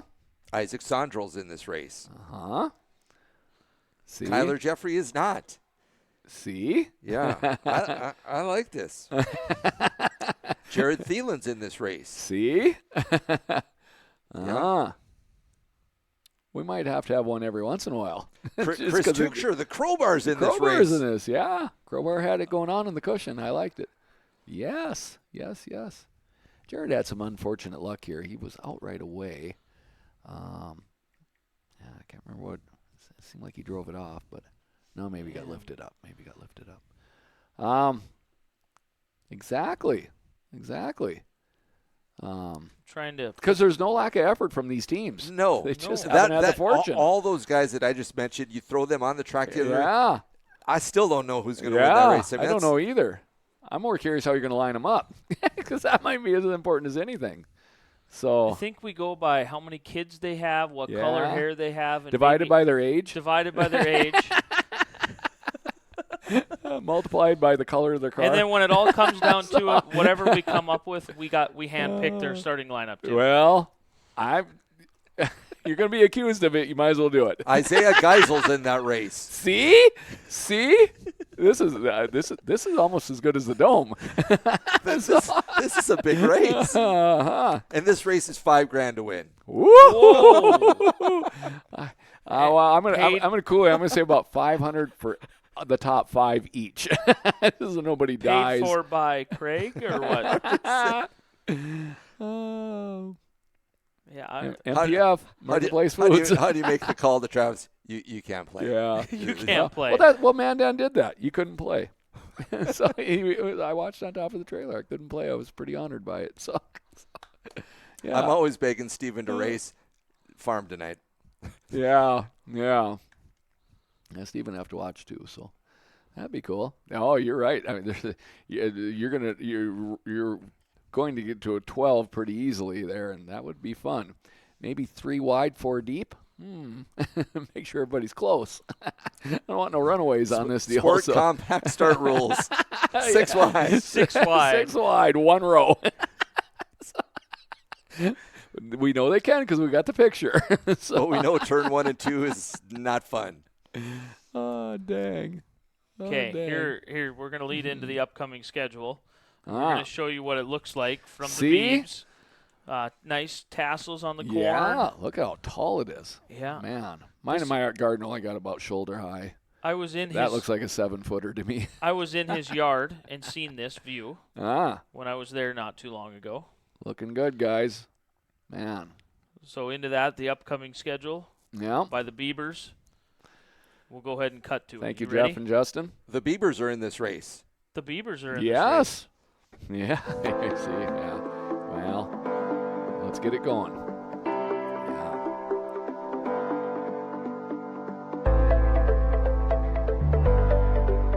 Oh, that I'm thinking about you here, so gotta have tasseled corn, and we did. So get out the drone and let's get a harvest shot too. I mean, we got that, and then once the combine goes through, let's get the stubble too. So that'll be November, I know. Then but back to we're us. working on it. So. We're all full of stubble here too. Right. Been a long weekend still. Upcoming schedule, I guess we have Botno Friday, Saturday. Yep, and Supernationals, as we've touched on, is going all week, and as we shared, no tracks can be sanctioned. No sanctioned racing this so week. Dickinson's going to have the Richie Jordan Memorial. Yep. Are you making a trip down? No. I'm not. I just I scheduled some Boyce's Plumbing stuff here. I'm just going to run out of time, and with my broken motor, it really backed me up here a little bit. So I'm also trying to get a shop done up, another addition to my shop. So those summertime projects are done all fall. I got this weekend and the Stampede weekend. I've got to be outside. I got to be home and get that done. I just have to. I probably should not go to Dickinson. Nonsense. I'm ready to see the 5. Well, you said last week you were going, so I'm backing going. up now. We're going. We got the midnight shot of the 5-car last night. The 5-car got an axle in it, so it's rolling now. Nothing left but paying attention. A little bit of front end work. Set the toe. I think the toe kind of got. I'm not going to replace any parts. There's nothing too important to replace there, but. It's a great shot. How do we get that? Set her a half inch out and enjoy the ride. Yep. Mm-hmm. Yep. Yeah. Yeah. Yeah, the old 5 car and the 47 up in front of it. And they're both going, correct? Oh, yes. Yeah. Yes. Right. On 2 open trailers because Brock has the big trailer. Right, he'd be down in Boone with the big one. Down in Boone. Got it. Mm-hmm. I'm going to throw one on Trevor's trailer. My dad's going to pull it down, and then I'll be pulling down the other car on our little white trailer. Yeah. Unless good times. Unless Trevor decides that he's going to. I would like to catch that, but no, I'm not. I've got guys lined up to come over, so. Right. Uh-huh. Yeah, so I'll be down there both days, trying to talk some other people into going down. They're doing a combination race because it's not sanctioned. Like Hobby Stocks is going to be IMCA, and the Mandan Hobbies, Mandan/Jamestown Hobbies, whoever wants to come over. Stock Cars is Stock Cars in Wissota Streets. Sport Mods is IMCA Sport Mods, and Midwest Mods from Wissota. And along with the IMCA Modifieds is also Wissota Modifieds. And they're throwing them all on the track at the same time. They're going to do Wissota A-Mods and IMCA? Yes. A-Mods? You filming this? Darn TV will be there. Yeah. God, I'd like to see how that plays out. If any show up. I have a feeling. I think Wishik's got them, so there might be something that might be a couple that come over. Wissota A-Mods are genuinely fast, is my point. They got her going on, so, I mean, when the IMCA mods are fast, too, so that would be interesting. Yeah, they're doing like a combination, not all on the same track at the same time. It's just both modified divisions, Wissota and IMCA at the same time. Stock Car, Wissota Street at the same time, And for a little motivation, you mentioned that Travis is down in Boone, so that's maybe. I don't think he planned on going this weekend anyways, because in the grand scheme of things, we always think of Travis from Williston. He's actually from McGregor. Yeah. So you add that extra. That's basically, in essence, an extra hour and 15 minutes. Hour, yeah. To an already 2.5 hour drive. Yeah. Yeah. So. And either way, he's in Boone, and I don't know how he's doing, but he won heat race number 10. So he's in tonight's qualifier. So. And I think he drew 10, I believe. Yeah. Ooh. He's getting in on the first night. I like just it. collecting points. Yeah. So. The Maestro's making music in Boone. Yeah. Impressive heat race. It was kind of a one lane around the top deal, and he was able to. Oh my God, he'd fit right in. So he was able to throw the patented Travis slide job and took the heat race win. Yeah. And he had well, congratulations to everybody that's there. Pretty fast cars breathing down his neck. There, so. Yeah. Nobody else has really had much success. Kyler Satrin made a show. I thought Kyler did a good job, like he does here. I thought things were going forward. They'd shared their Facebook posts there, and that things got a little bit tore up and a little bit weird, and that car was rolling right next to him and stuff like that. But that is Boone. That's Boone. That's not a special portion of Boone. That's a regular Boone. So, that is Boone. So, but it sounded like they were learning things and they were optimistic. So they will come back. They went down fast. They will come back. Probably faster. So tough luck for quite a few of them guys. Kyler being one of them. I think come up just short of making it. So seems like Levi Runge was in the middle of everything, and Brock. I don't need whatever if he made 20 laps all week, that'd be surprising because he kept getting in the middle. Car spin out in front of you. It happened to Kyler. Kyler's second in a heat race, going to go to the A main or whatever that night. Go to the qualifier. It ain't over yet. No, guy spins out coming out of 4 and nowhere for Kyler to go. It's Boone's a tough deal. It is a humbling experience. Let's call it that. That is accurate. It is very humbling. So we got Botno this weekend. Yeah, Botno, and they're doing hobbies, sport mods. They're enduro cars and compacts. Slingshots. 2-day show? 2-day show, two full shows. Two full shows. Okay. Yep, Friday, Saturday. Look like the weather can be pretty good. So if you wanted to get frisky, you'd have to do some gear changes, which the 5 and the 47 will not be doing it. I got nothing in my driveway, so I can only go and watch and spectate. So I'm like you. Gear changes are not my forte. No, I don't want to do them. It's heavy and it stinks. I had the Austin Doe's on the track in this one. Working his way into Must second. be a B feature. Yeah, B feature number 2. So. And surprise, he's riding up top. Well, middle to top. Yeah, pretty low for him. But as top as you see Boone go, you know? Yeah. What do you need Jerry and Ryan for? You have the Dirt Weekly to commentate your races. Yeah.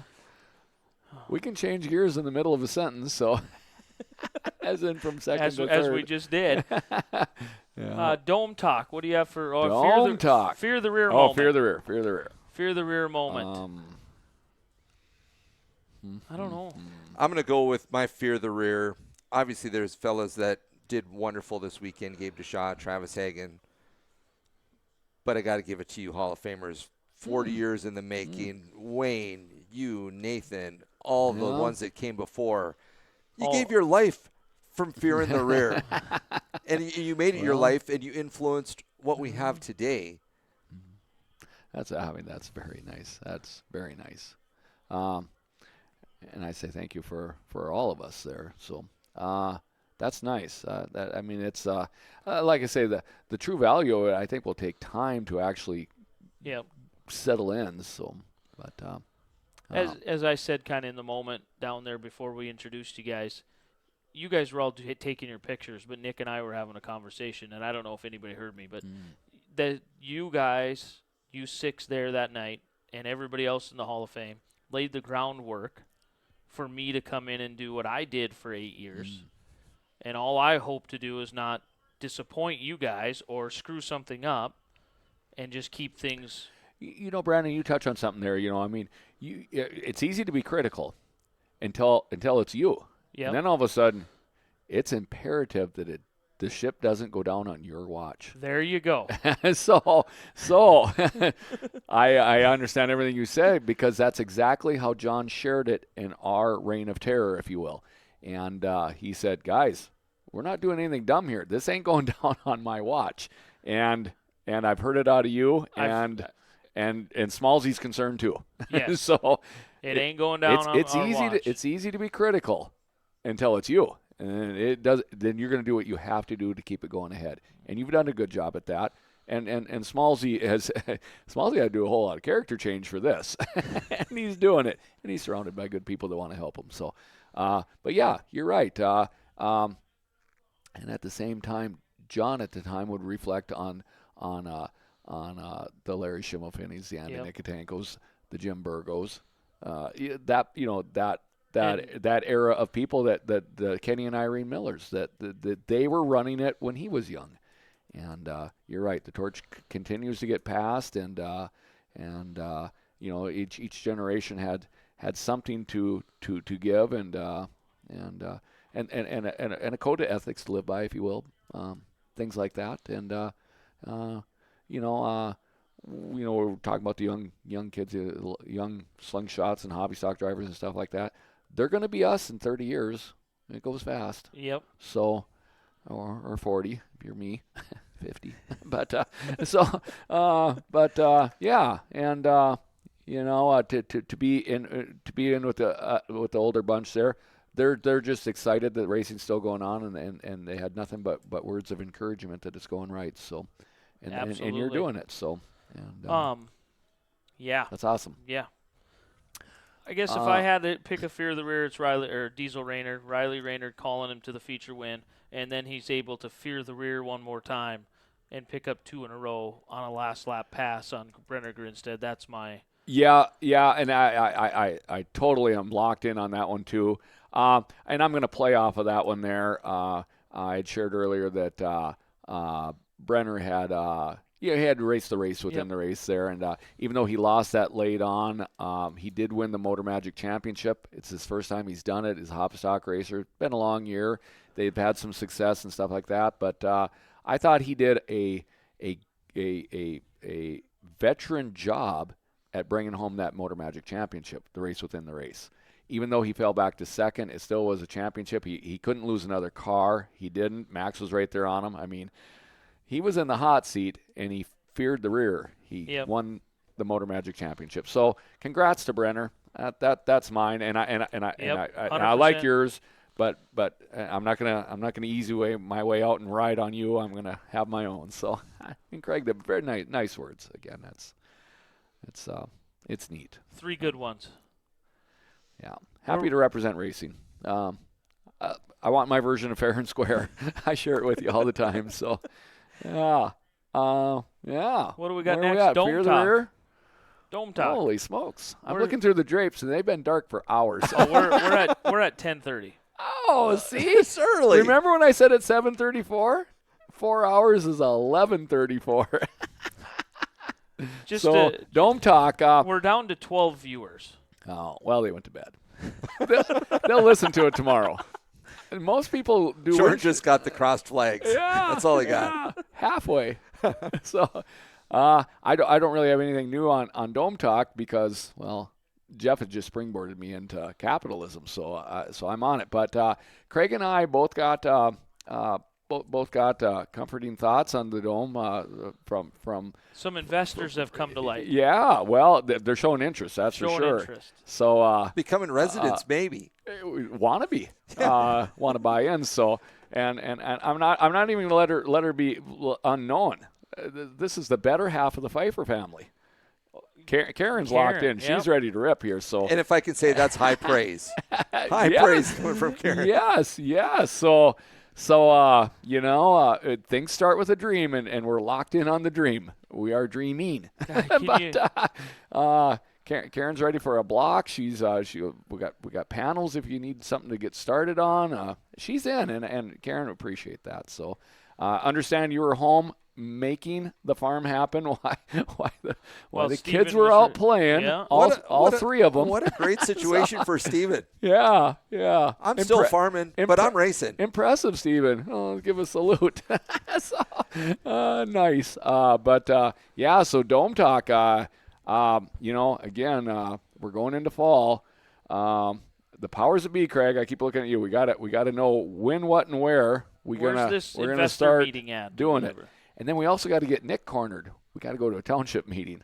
We got to get that going too. So Ask for forgiveness. So- Let's just build the racetrack, put on the races, and have the big dome out there. When somebody goes, "Do you have a building permit for that?" I'm going to look into it. Well, you're late. Well, no, I'm not. Well, you're not going to tear my structure down. Yeah. I know of a track hoe or two and a backhoe that could do some damage in a week.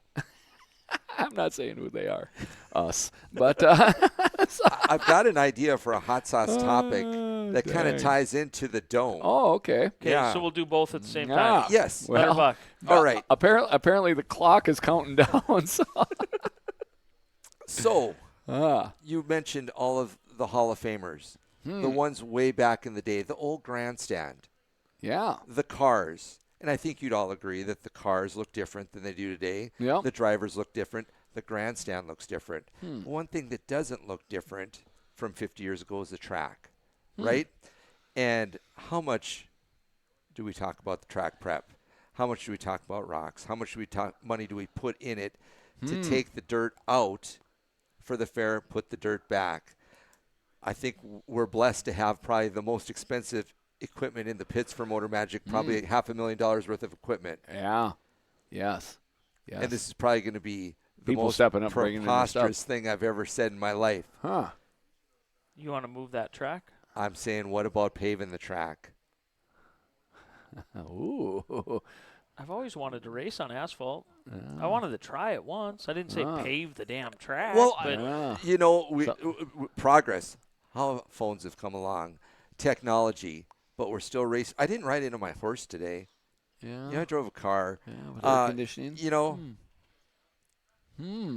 Jordan's like, I think Joren has the same attitude as me. I'm you know? kind of a dirt guy. why? You know what they say, pavement's for getting there. That's what I was just going to say. But look But at you know what pavement guys say? Dirt's for planting potatoes. what do you think the dollars where I are live. spent on the dirt Yeah. and the dirt talk? I think you did a whole Yeah. show on dirt, and I think Brock said dirt 400 times during that episode when you were doing when you were redoing 3 and 4. The procedures. Oh, yep, Yeah. yep. Mm-hmm. Well, yeah, there's I bet an you astronomical amount of money that gets spent making sure dirt looks like dirt. So, Daytona, you know, they used to race on sand. change it to pavement. You know, the You beach. started the pavement talk, and our viewership went from the mid-teens to 8. Yeah. Bristol. They I was just gonna go there. The dome's dirt, right? well, that's what I'm wondering. Are we are we calling yeah. Fluffy and saying, hey, Ah, Eli Turnbull, right? okay. He's driving a slingshot. Hmm. His daddy, his grandpa are involved in concrete. One day he's going to be in charge of the Estevan Motor Speedway. He's going to say, why are we racing on this concreted up, boys? Don't have to worry about dust.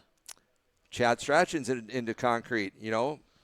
We a lot of guys we do. Name all these concrete guys. Can they donate a section of concrete? The concrete Yeah. mobile scoreboard is at the Corner Nodex one. Speedway. Yeah. Well, I mean, I'm coming at you cold. You expected that. You got her. So, but nonetheless, well, I mean, yeah. Instead of implement, we have air dryers. I'm just gonna come at how things start out as a dream and what they end up being, and it's kind of similar to how everything in life is really when you think about it, because the dome, as much as I envision it as dirt and all that there, and it needs to be dirt as long as I'm alive. So, but maybe if it wasn't dirt and you did decide to make it a hard surface of some pavement or concrete or whatever, that might open up different doors for help. I don't even know what I'm saying for sure, but sometimes that's how dreams turn into what you dream and how it goes down your arm and becomes a piece at the end of your fingers. Sometimes it doesn't match, but it's because of whatever obstacles you have to go through to get to what you thought you wanted.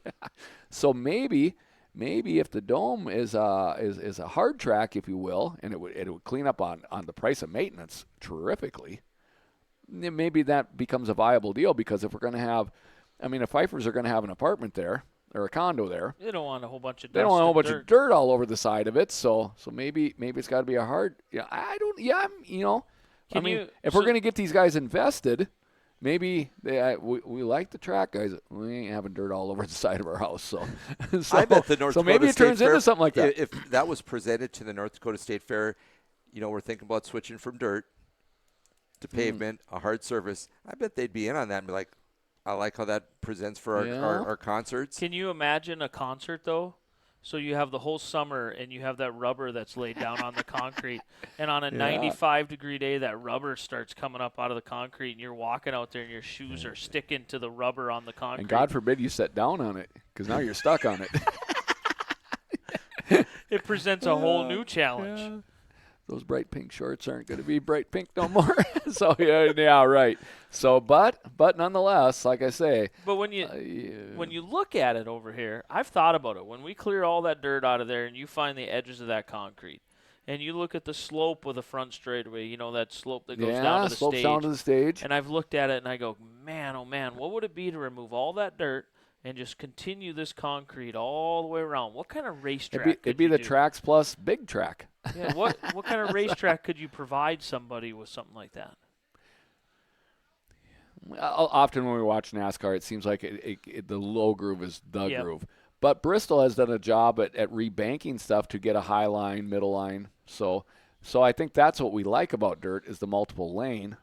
And but now they just add that sticky stuff. Yeah, and put the Coke up on top or whatever they do, syrup on top or whatever. So I guess that, yeah. What do they call it? Traction compound or PH1 or something? Yeah. I think drag strips use it, I think, is where it comes from, I think. So, but, yeah. Huh. Oh, guys. Again, I didn't see you coming at us with that, but yeah, like I say, I'm cold on it. But first stock car A feature of the night. Oh, little distraction here again, guys. Hang with us. I'm down to 8. I don't see any names I know for the most part. Murdy starts mid-pack. Angel Munoz, Brown Sugar. What's he there? I can't see what row that is. It'd be 13. 13, okay. Or no, it'd be row... Zevenbergen way down on the bottom there. It'd be row 7, so he'd be starting 14th. 7, 14th, yeah, okay. Are the guys in the stands talking, Tom Berry Jr.? Hey, man, are we going to be done by 11 o'clock for the curfew? No. No. No, I think the money that goes through the city of Boone, Iowa, welcomes it. So your hot sauce topic is the change of the Nodak Speedway to pavement I'm just saying, you or know, concrete. it takes away all the dialogue of See, track prep. you can always put dirt on it. I guess Bristol does that too. So We can have some dirt Yeah. shows or whatever, you know. you And could do both.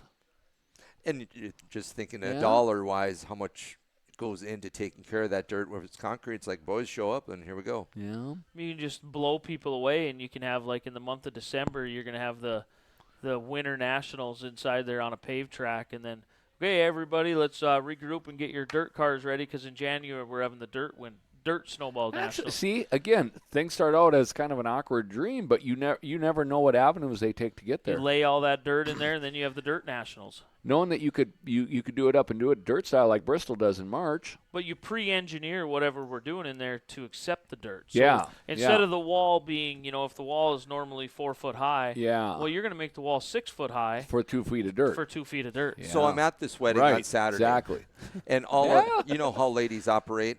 They're all dolled up in their Yeah. best, and they want us guys in the best. Mm-hmm.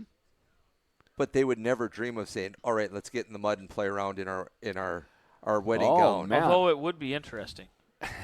It would be. let me grab you right there. Okay. And so much for getting done early. So, John had a favorite saying. When women get dirt in their hair, they ain't coming back. Okay? That's why we had wet tracks in the 90s.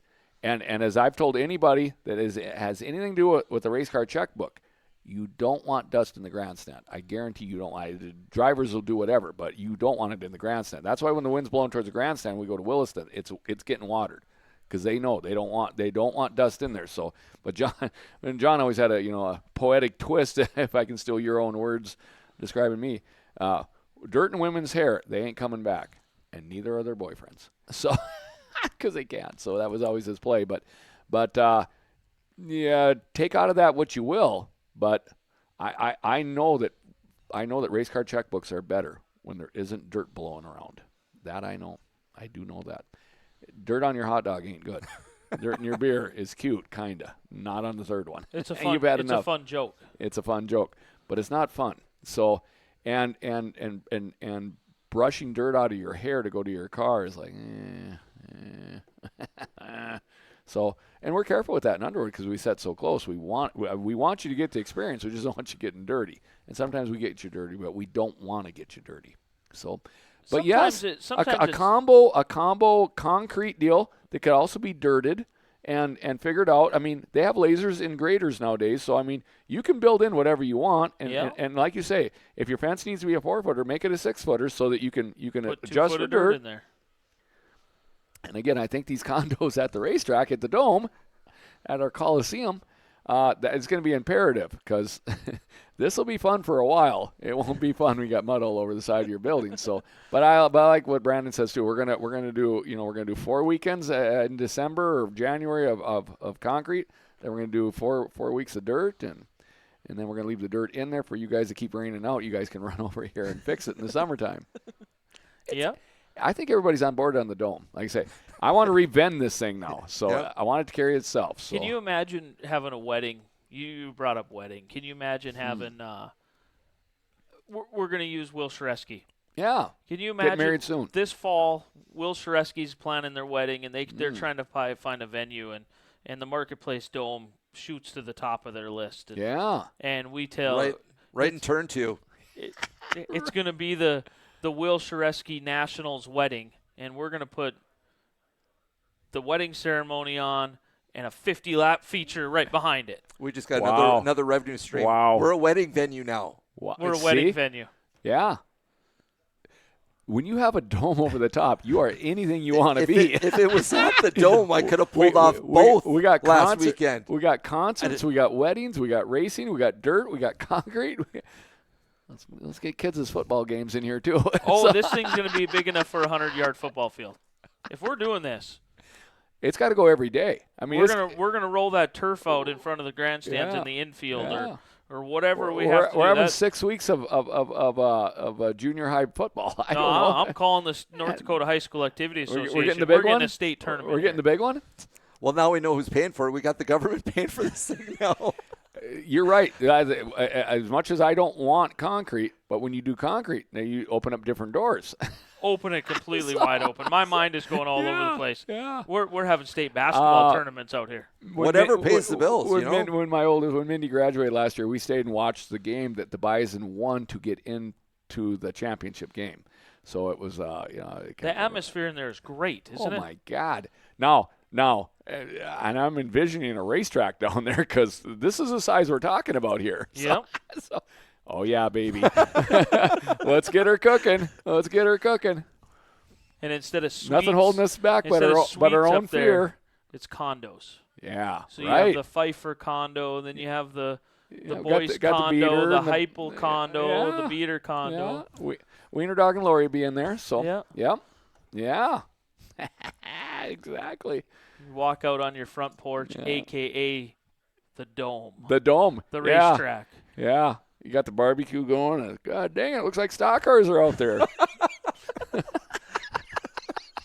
It's real. Or you have the barbecue going and, oh, look, Will Shareski's getting married out there. Well, geez. I wasn't invited. Turn down the flame. I want to watch this. Exactly. Oh, look who they got on there now. Dang. Who's that guy in the middle? We got the president, the Brettster. Brett Root's on the broadcast. Wow. Yeah. Oh, and Nigel from New Jersey called in. I'll have to rewatch that. Oh, dang. So They are yeah. a hoot. Well, again, I'm just getting some glancing feedback on it. The Dome talk. Hey, this is an important part of it. I'm glad you put it up on the left side. I really don't have nothing new, but that concrete deal and the hot sauce deal, I think that'll keep everybody a little invested here, mentally, that is, for a little while. We'll have to see what kind of feedback we get. God, the world of outlaws will be tripping over us. I want Karen to draw me up a little what she thinks this should look like. Oh, boy. Oh, boy.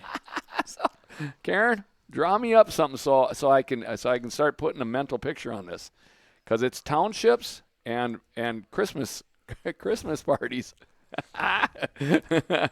Yeah. To get this to go through, we will set aside a room just for them to have their township meeting. I think Karen just That would be okay. left Right. her job to There take we on go. another one. Another moment there. With township meetings, we got the room.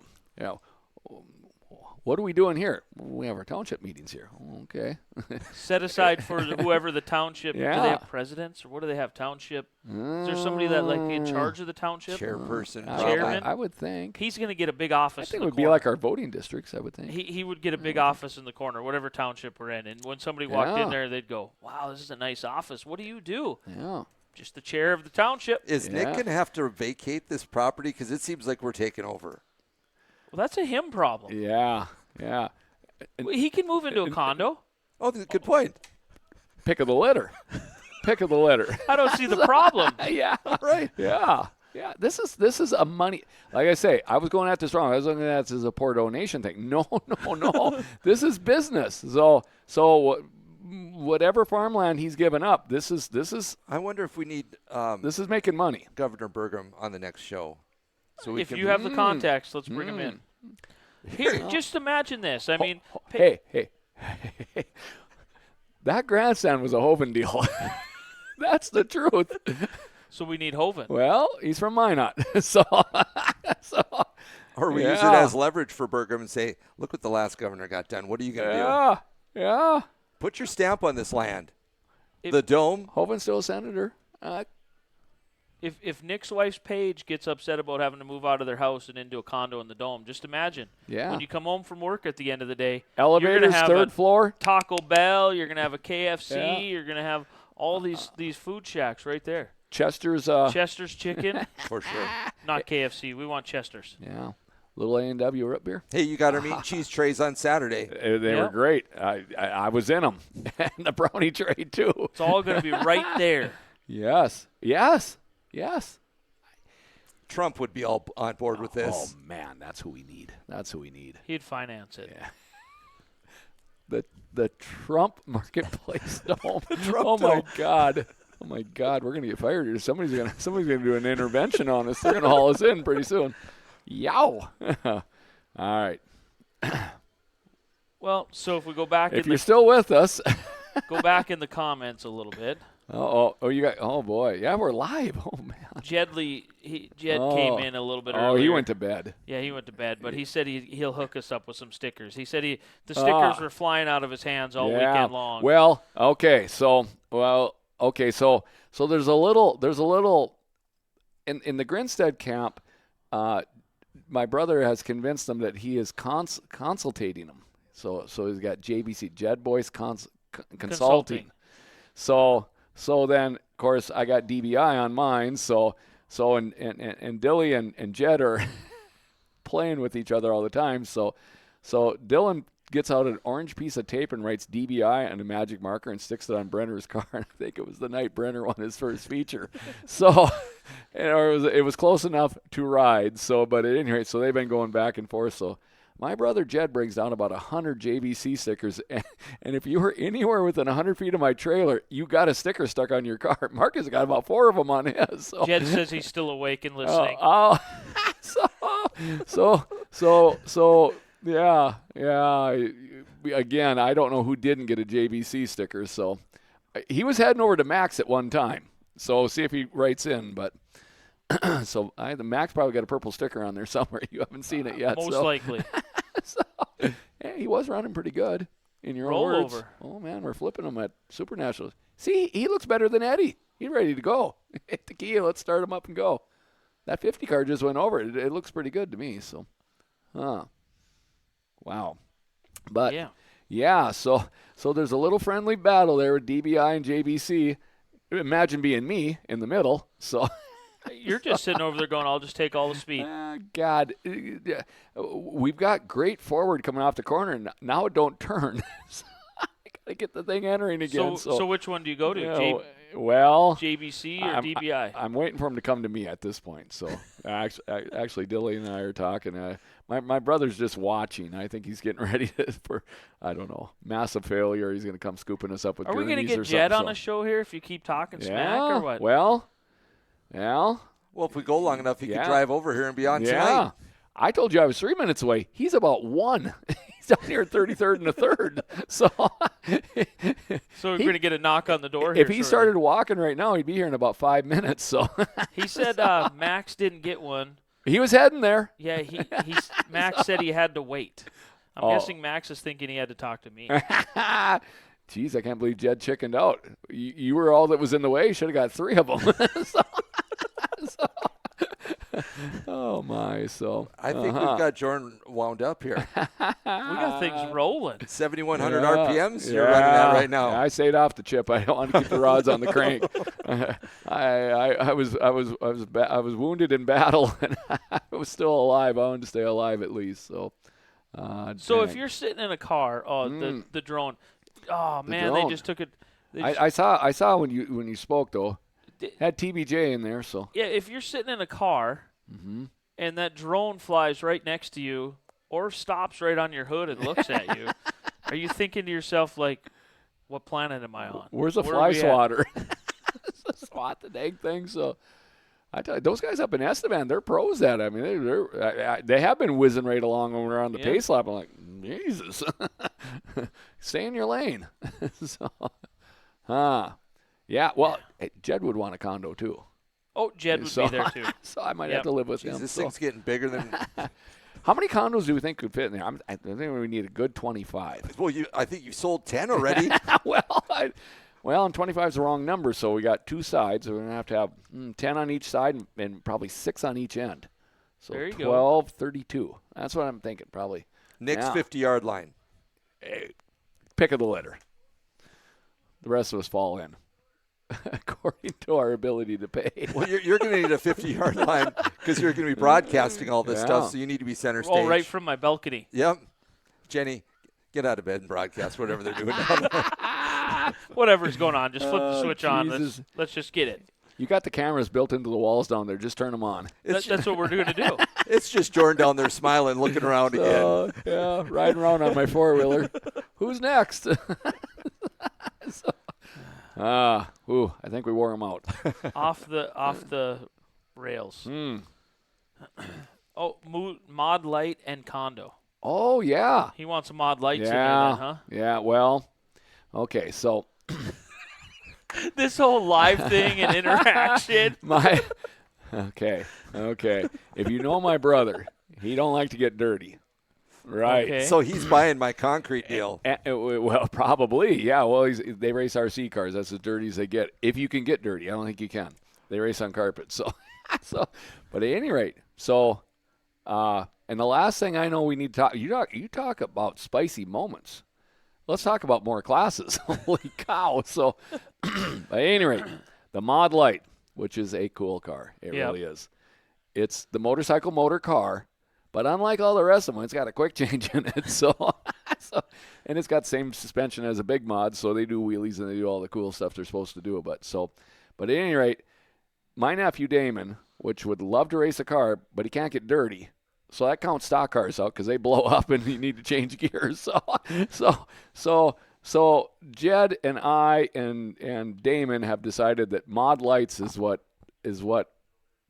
they need. And really, at the end of the day, it's what a lot of people need. And maybe stock cars just get parked and we bring in mod lights. That might fix everything. Hot sauce topic for an off-season show. We're struggling with car count on Motor Magic, the best I could tell, sub 10. So now 2 of our regulars were not here, but that's 11. That's not 21. So I don't know what I'm saying. But at any rate, mod lights are cool. They are. I've said that scale down racing is attractive, and it is. Well, you think about our Marketplace Dome deal is not going to be a full 3/8 that we have now. It can't be. It's not going to be what is Williston considered a third? They call it that. Yeah, okay. It's going to have to be a fifth. Yeah, it's smaller than less than a quarter. Yeah. Yeah. Right. Mod Light. Mod Light, Legends. Those are going to be perfect cars. Slingshots. Legends would be huge. Micro sprints. Harvick's here for sure. I mean, Oh, God, here we go again. We could start bringing in versions of NASCAR. Whoever does that Legends deal, I think it's a NASCAR something. Humpy Wheeler down in North Carolina. So, but yeah, we had that regional qualifier on dirt. We can have that in the middle of January. So, yeah. Everybody filler classes. Everybody pack up from Florida, from your guys' national event going on in Florida. Come on up to North Dakota and let's put on a 2-week show up here. For round 2. Kind of like you boat racers that zipping across the ocean there. It take the same clientele. and amongst all this intermission, we got Motley Crue. You could bring in concerts, anything to bring the revenue stream in. We're going to run Friday, Saturday night. We're going to have Motley on Sunday, and we're going to resume on Monday. Perfect. That's a Motor Magic. Yeah. Hairball's the house band. They're just on a random Tuesday. Yeah. We have a slide out. Their setup just slides out about 10 feet up over the top of one of the corners and it retracts back in in between the first and second levels of the condos.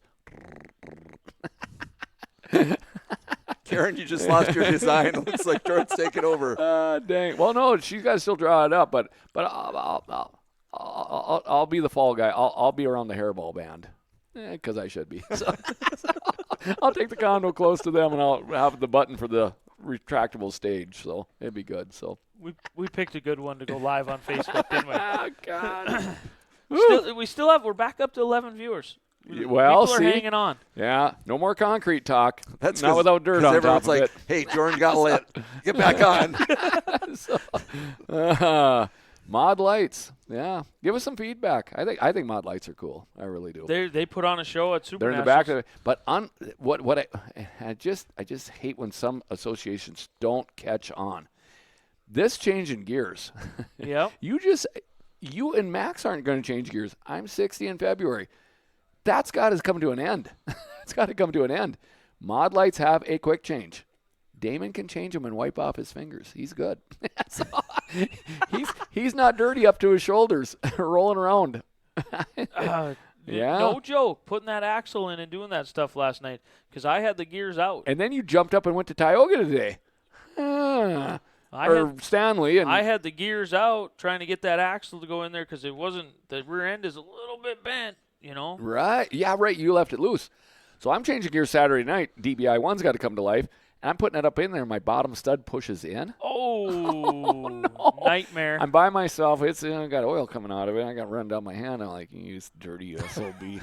So I got to bring it back down and push it back in. And then I got to perfectly line it up and have a little bit sticking out. And I caught it with the nut. I'm like, oh, God, what's the plan next time? I hope there's not a next time. So these gears have to be in it forever. So, yeah. That's Quick changes need to be in everything. Joren with Soda B mods. They need to be in everything. So, yes. Maybe even my hauler. Maybe even. You need a hoist. Yeah, to change gears. It would help. We used to do it on the lift all the time. Yeah, I do it on 4 jack stands. Ick. Ick. But Okay. if you're still with us, Thanks for watching. it's Thanks been for fun. listening. I hope you drove to Fargo on this one because you had enough time. So, from my nut. So, no, it was fun. We're gonna do a little bit more racing, but And you have we the gotta gall, get get dome stuff on paper. and you have the audacity to say, "Is it me? Is it me?"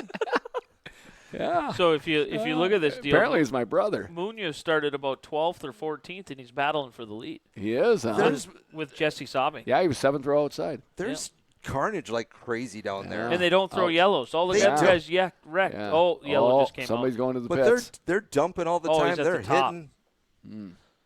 Oh. Wow. Okay, we're back. If Boone Yeah. was paved, they'd be a little bit more stickier on the track. Okay. Yowza. For Joren, Hey. for Craig. Thanks Sorry, for not watching. so sorry. Good morning, everybody. See you soon. Okay.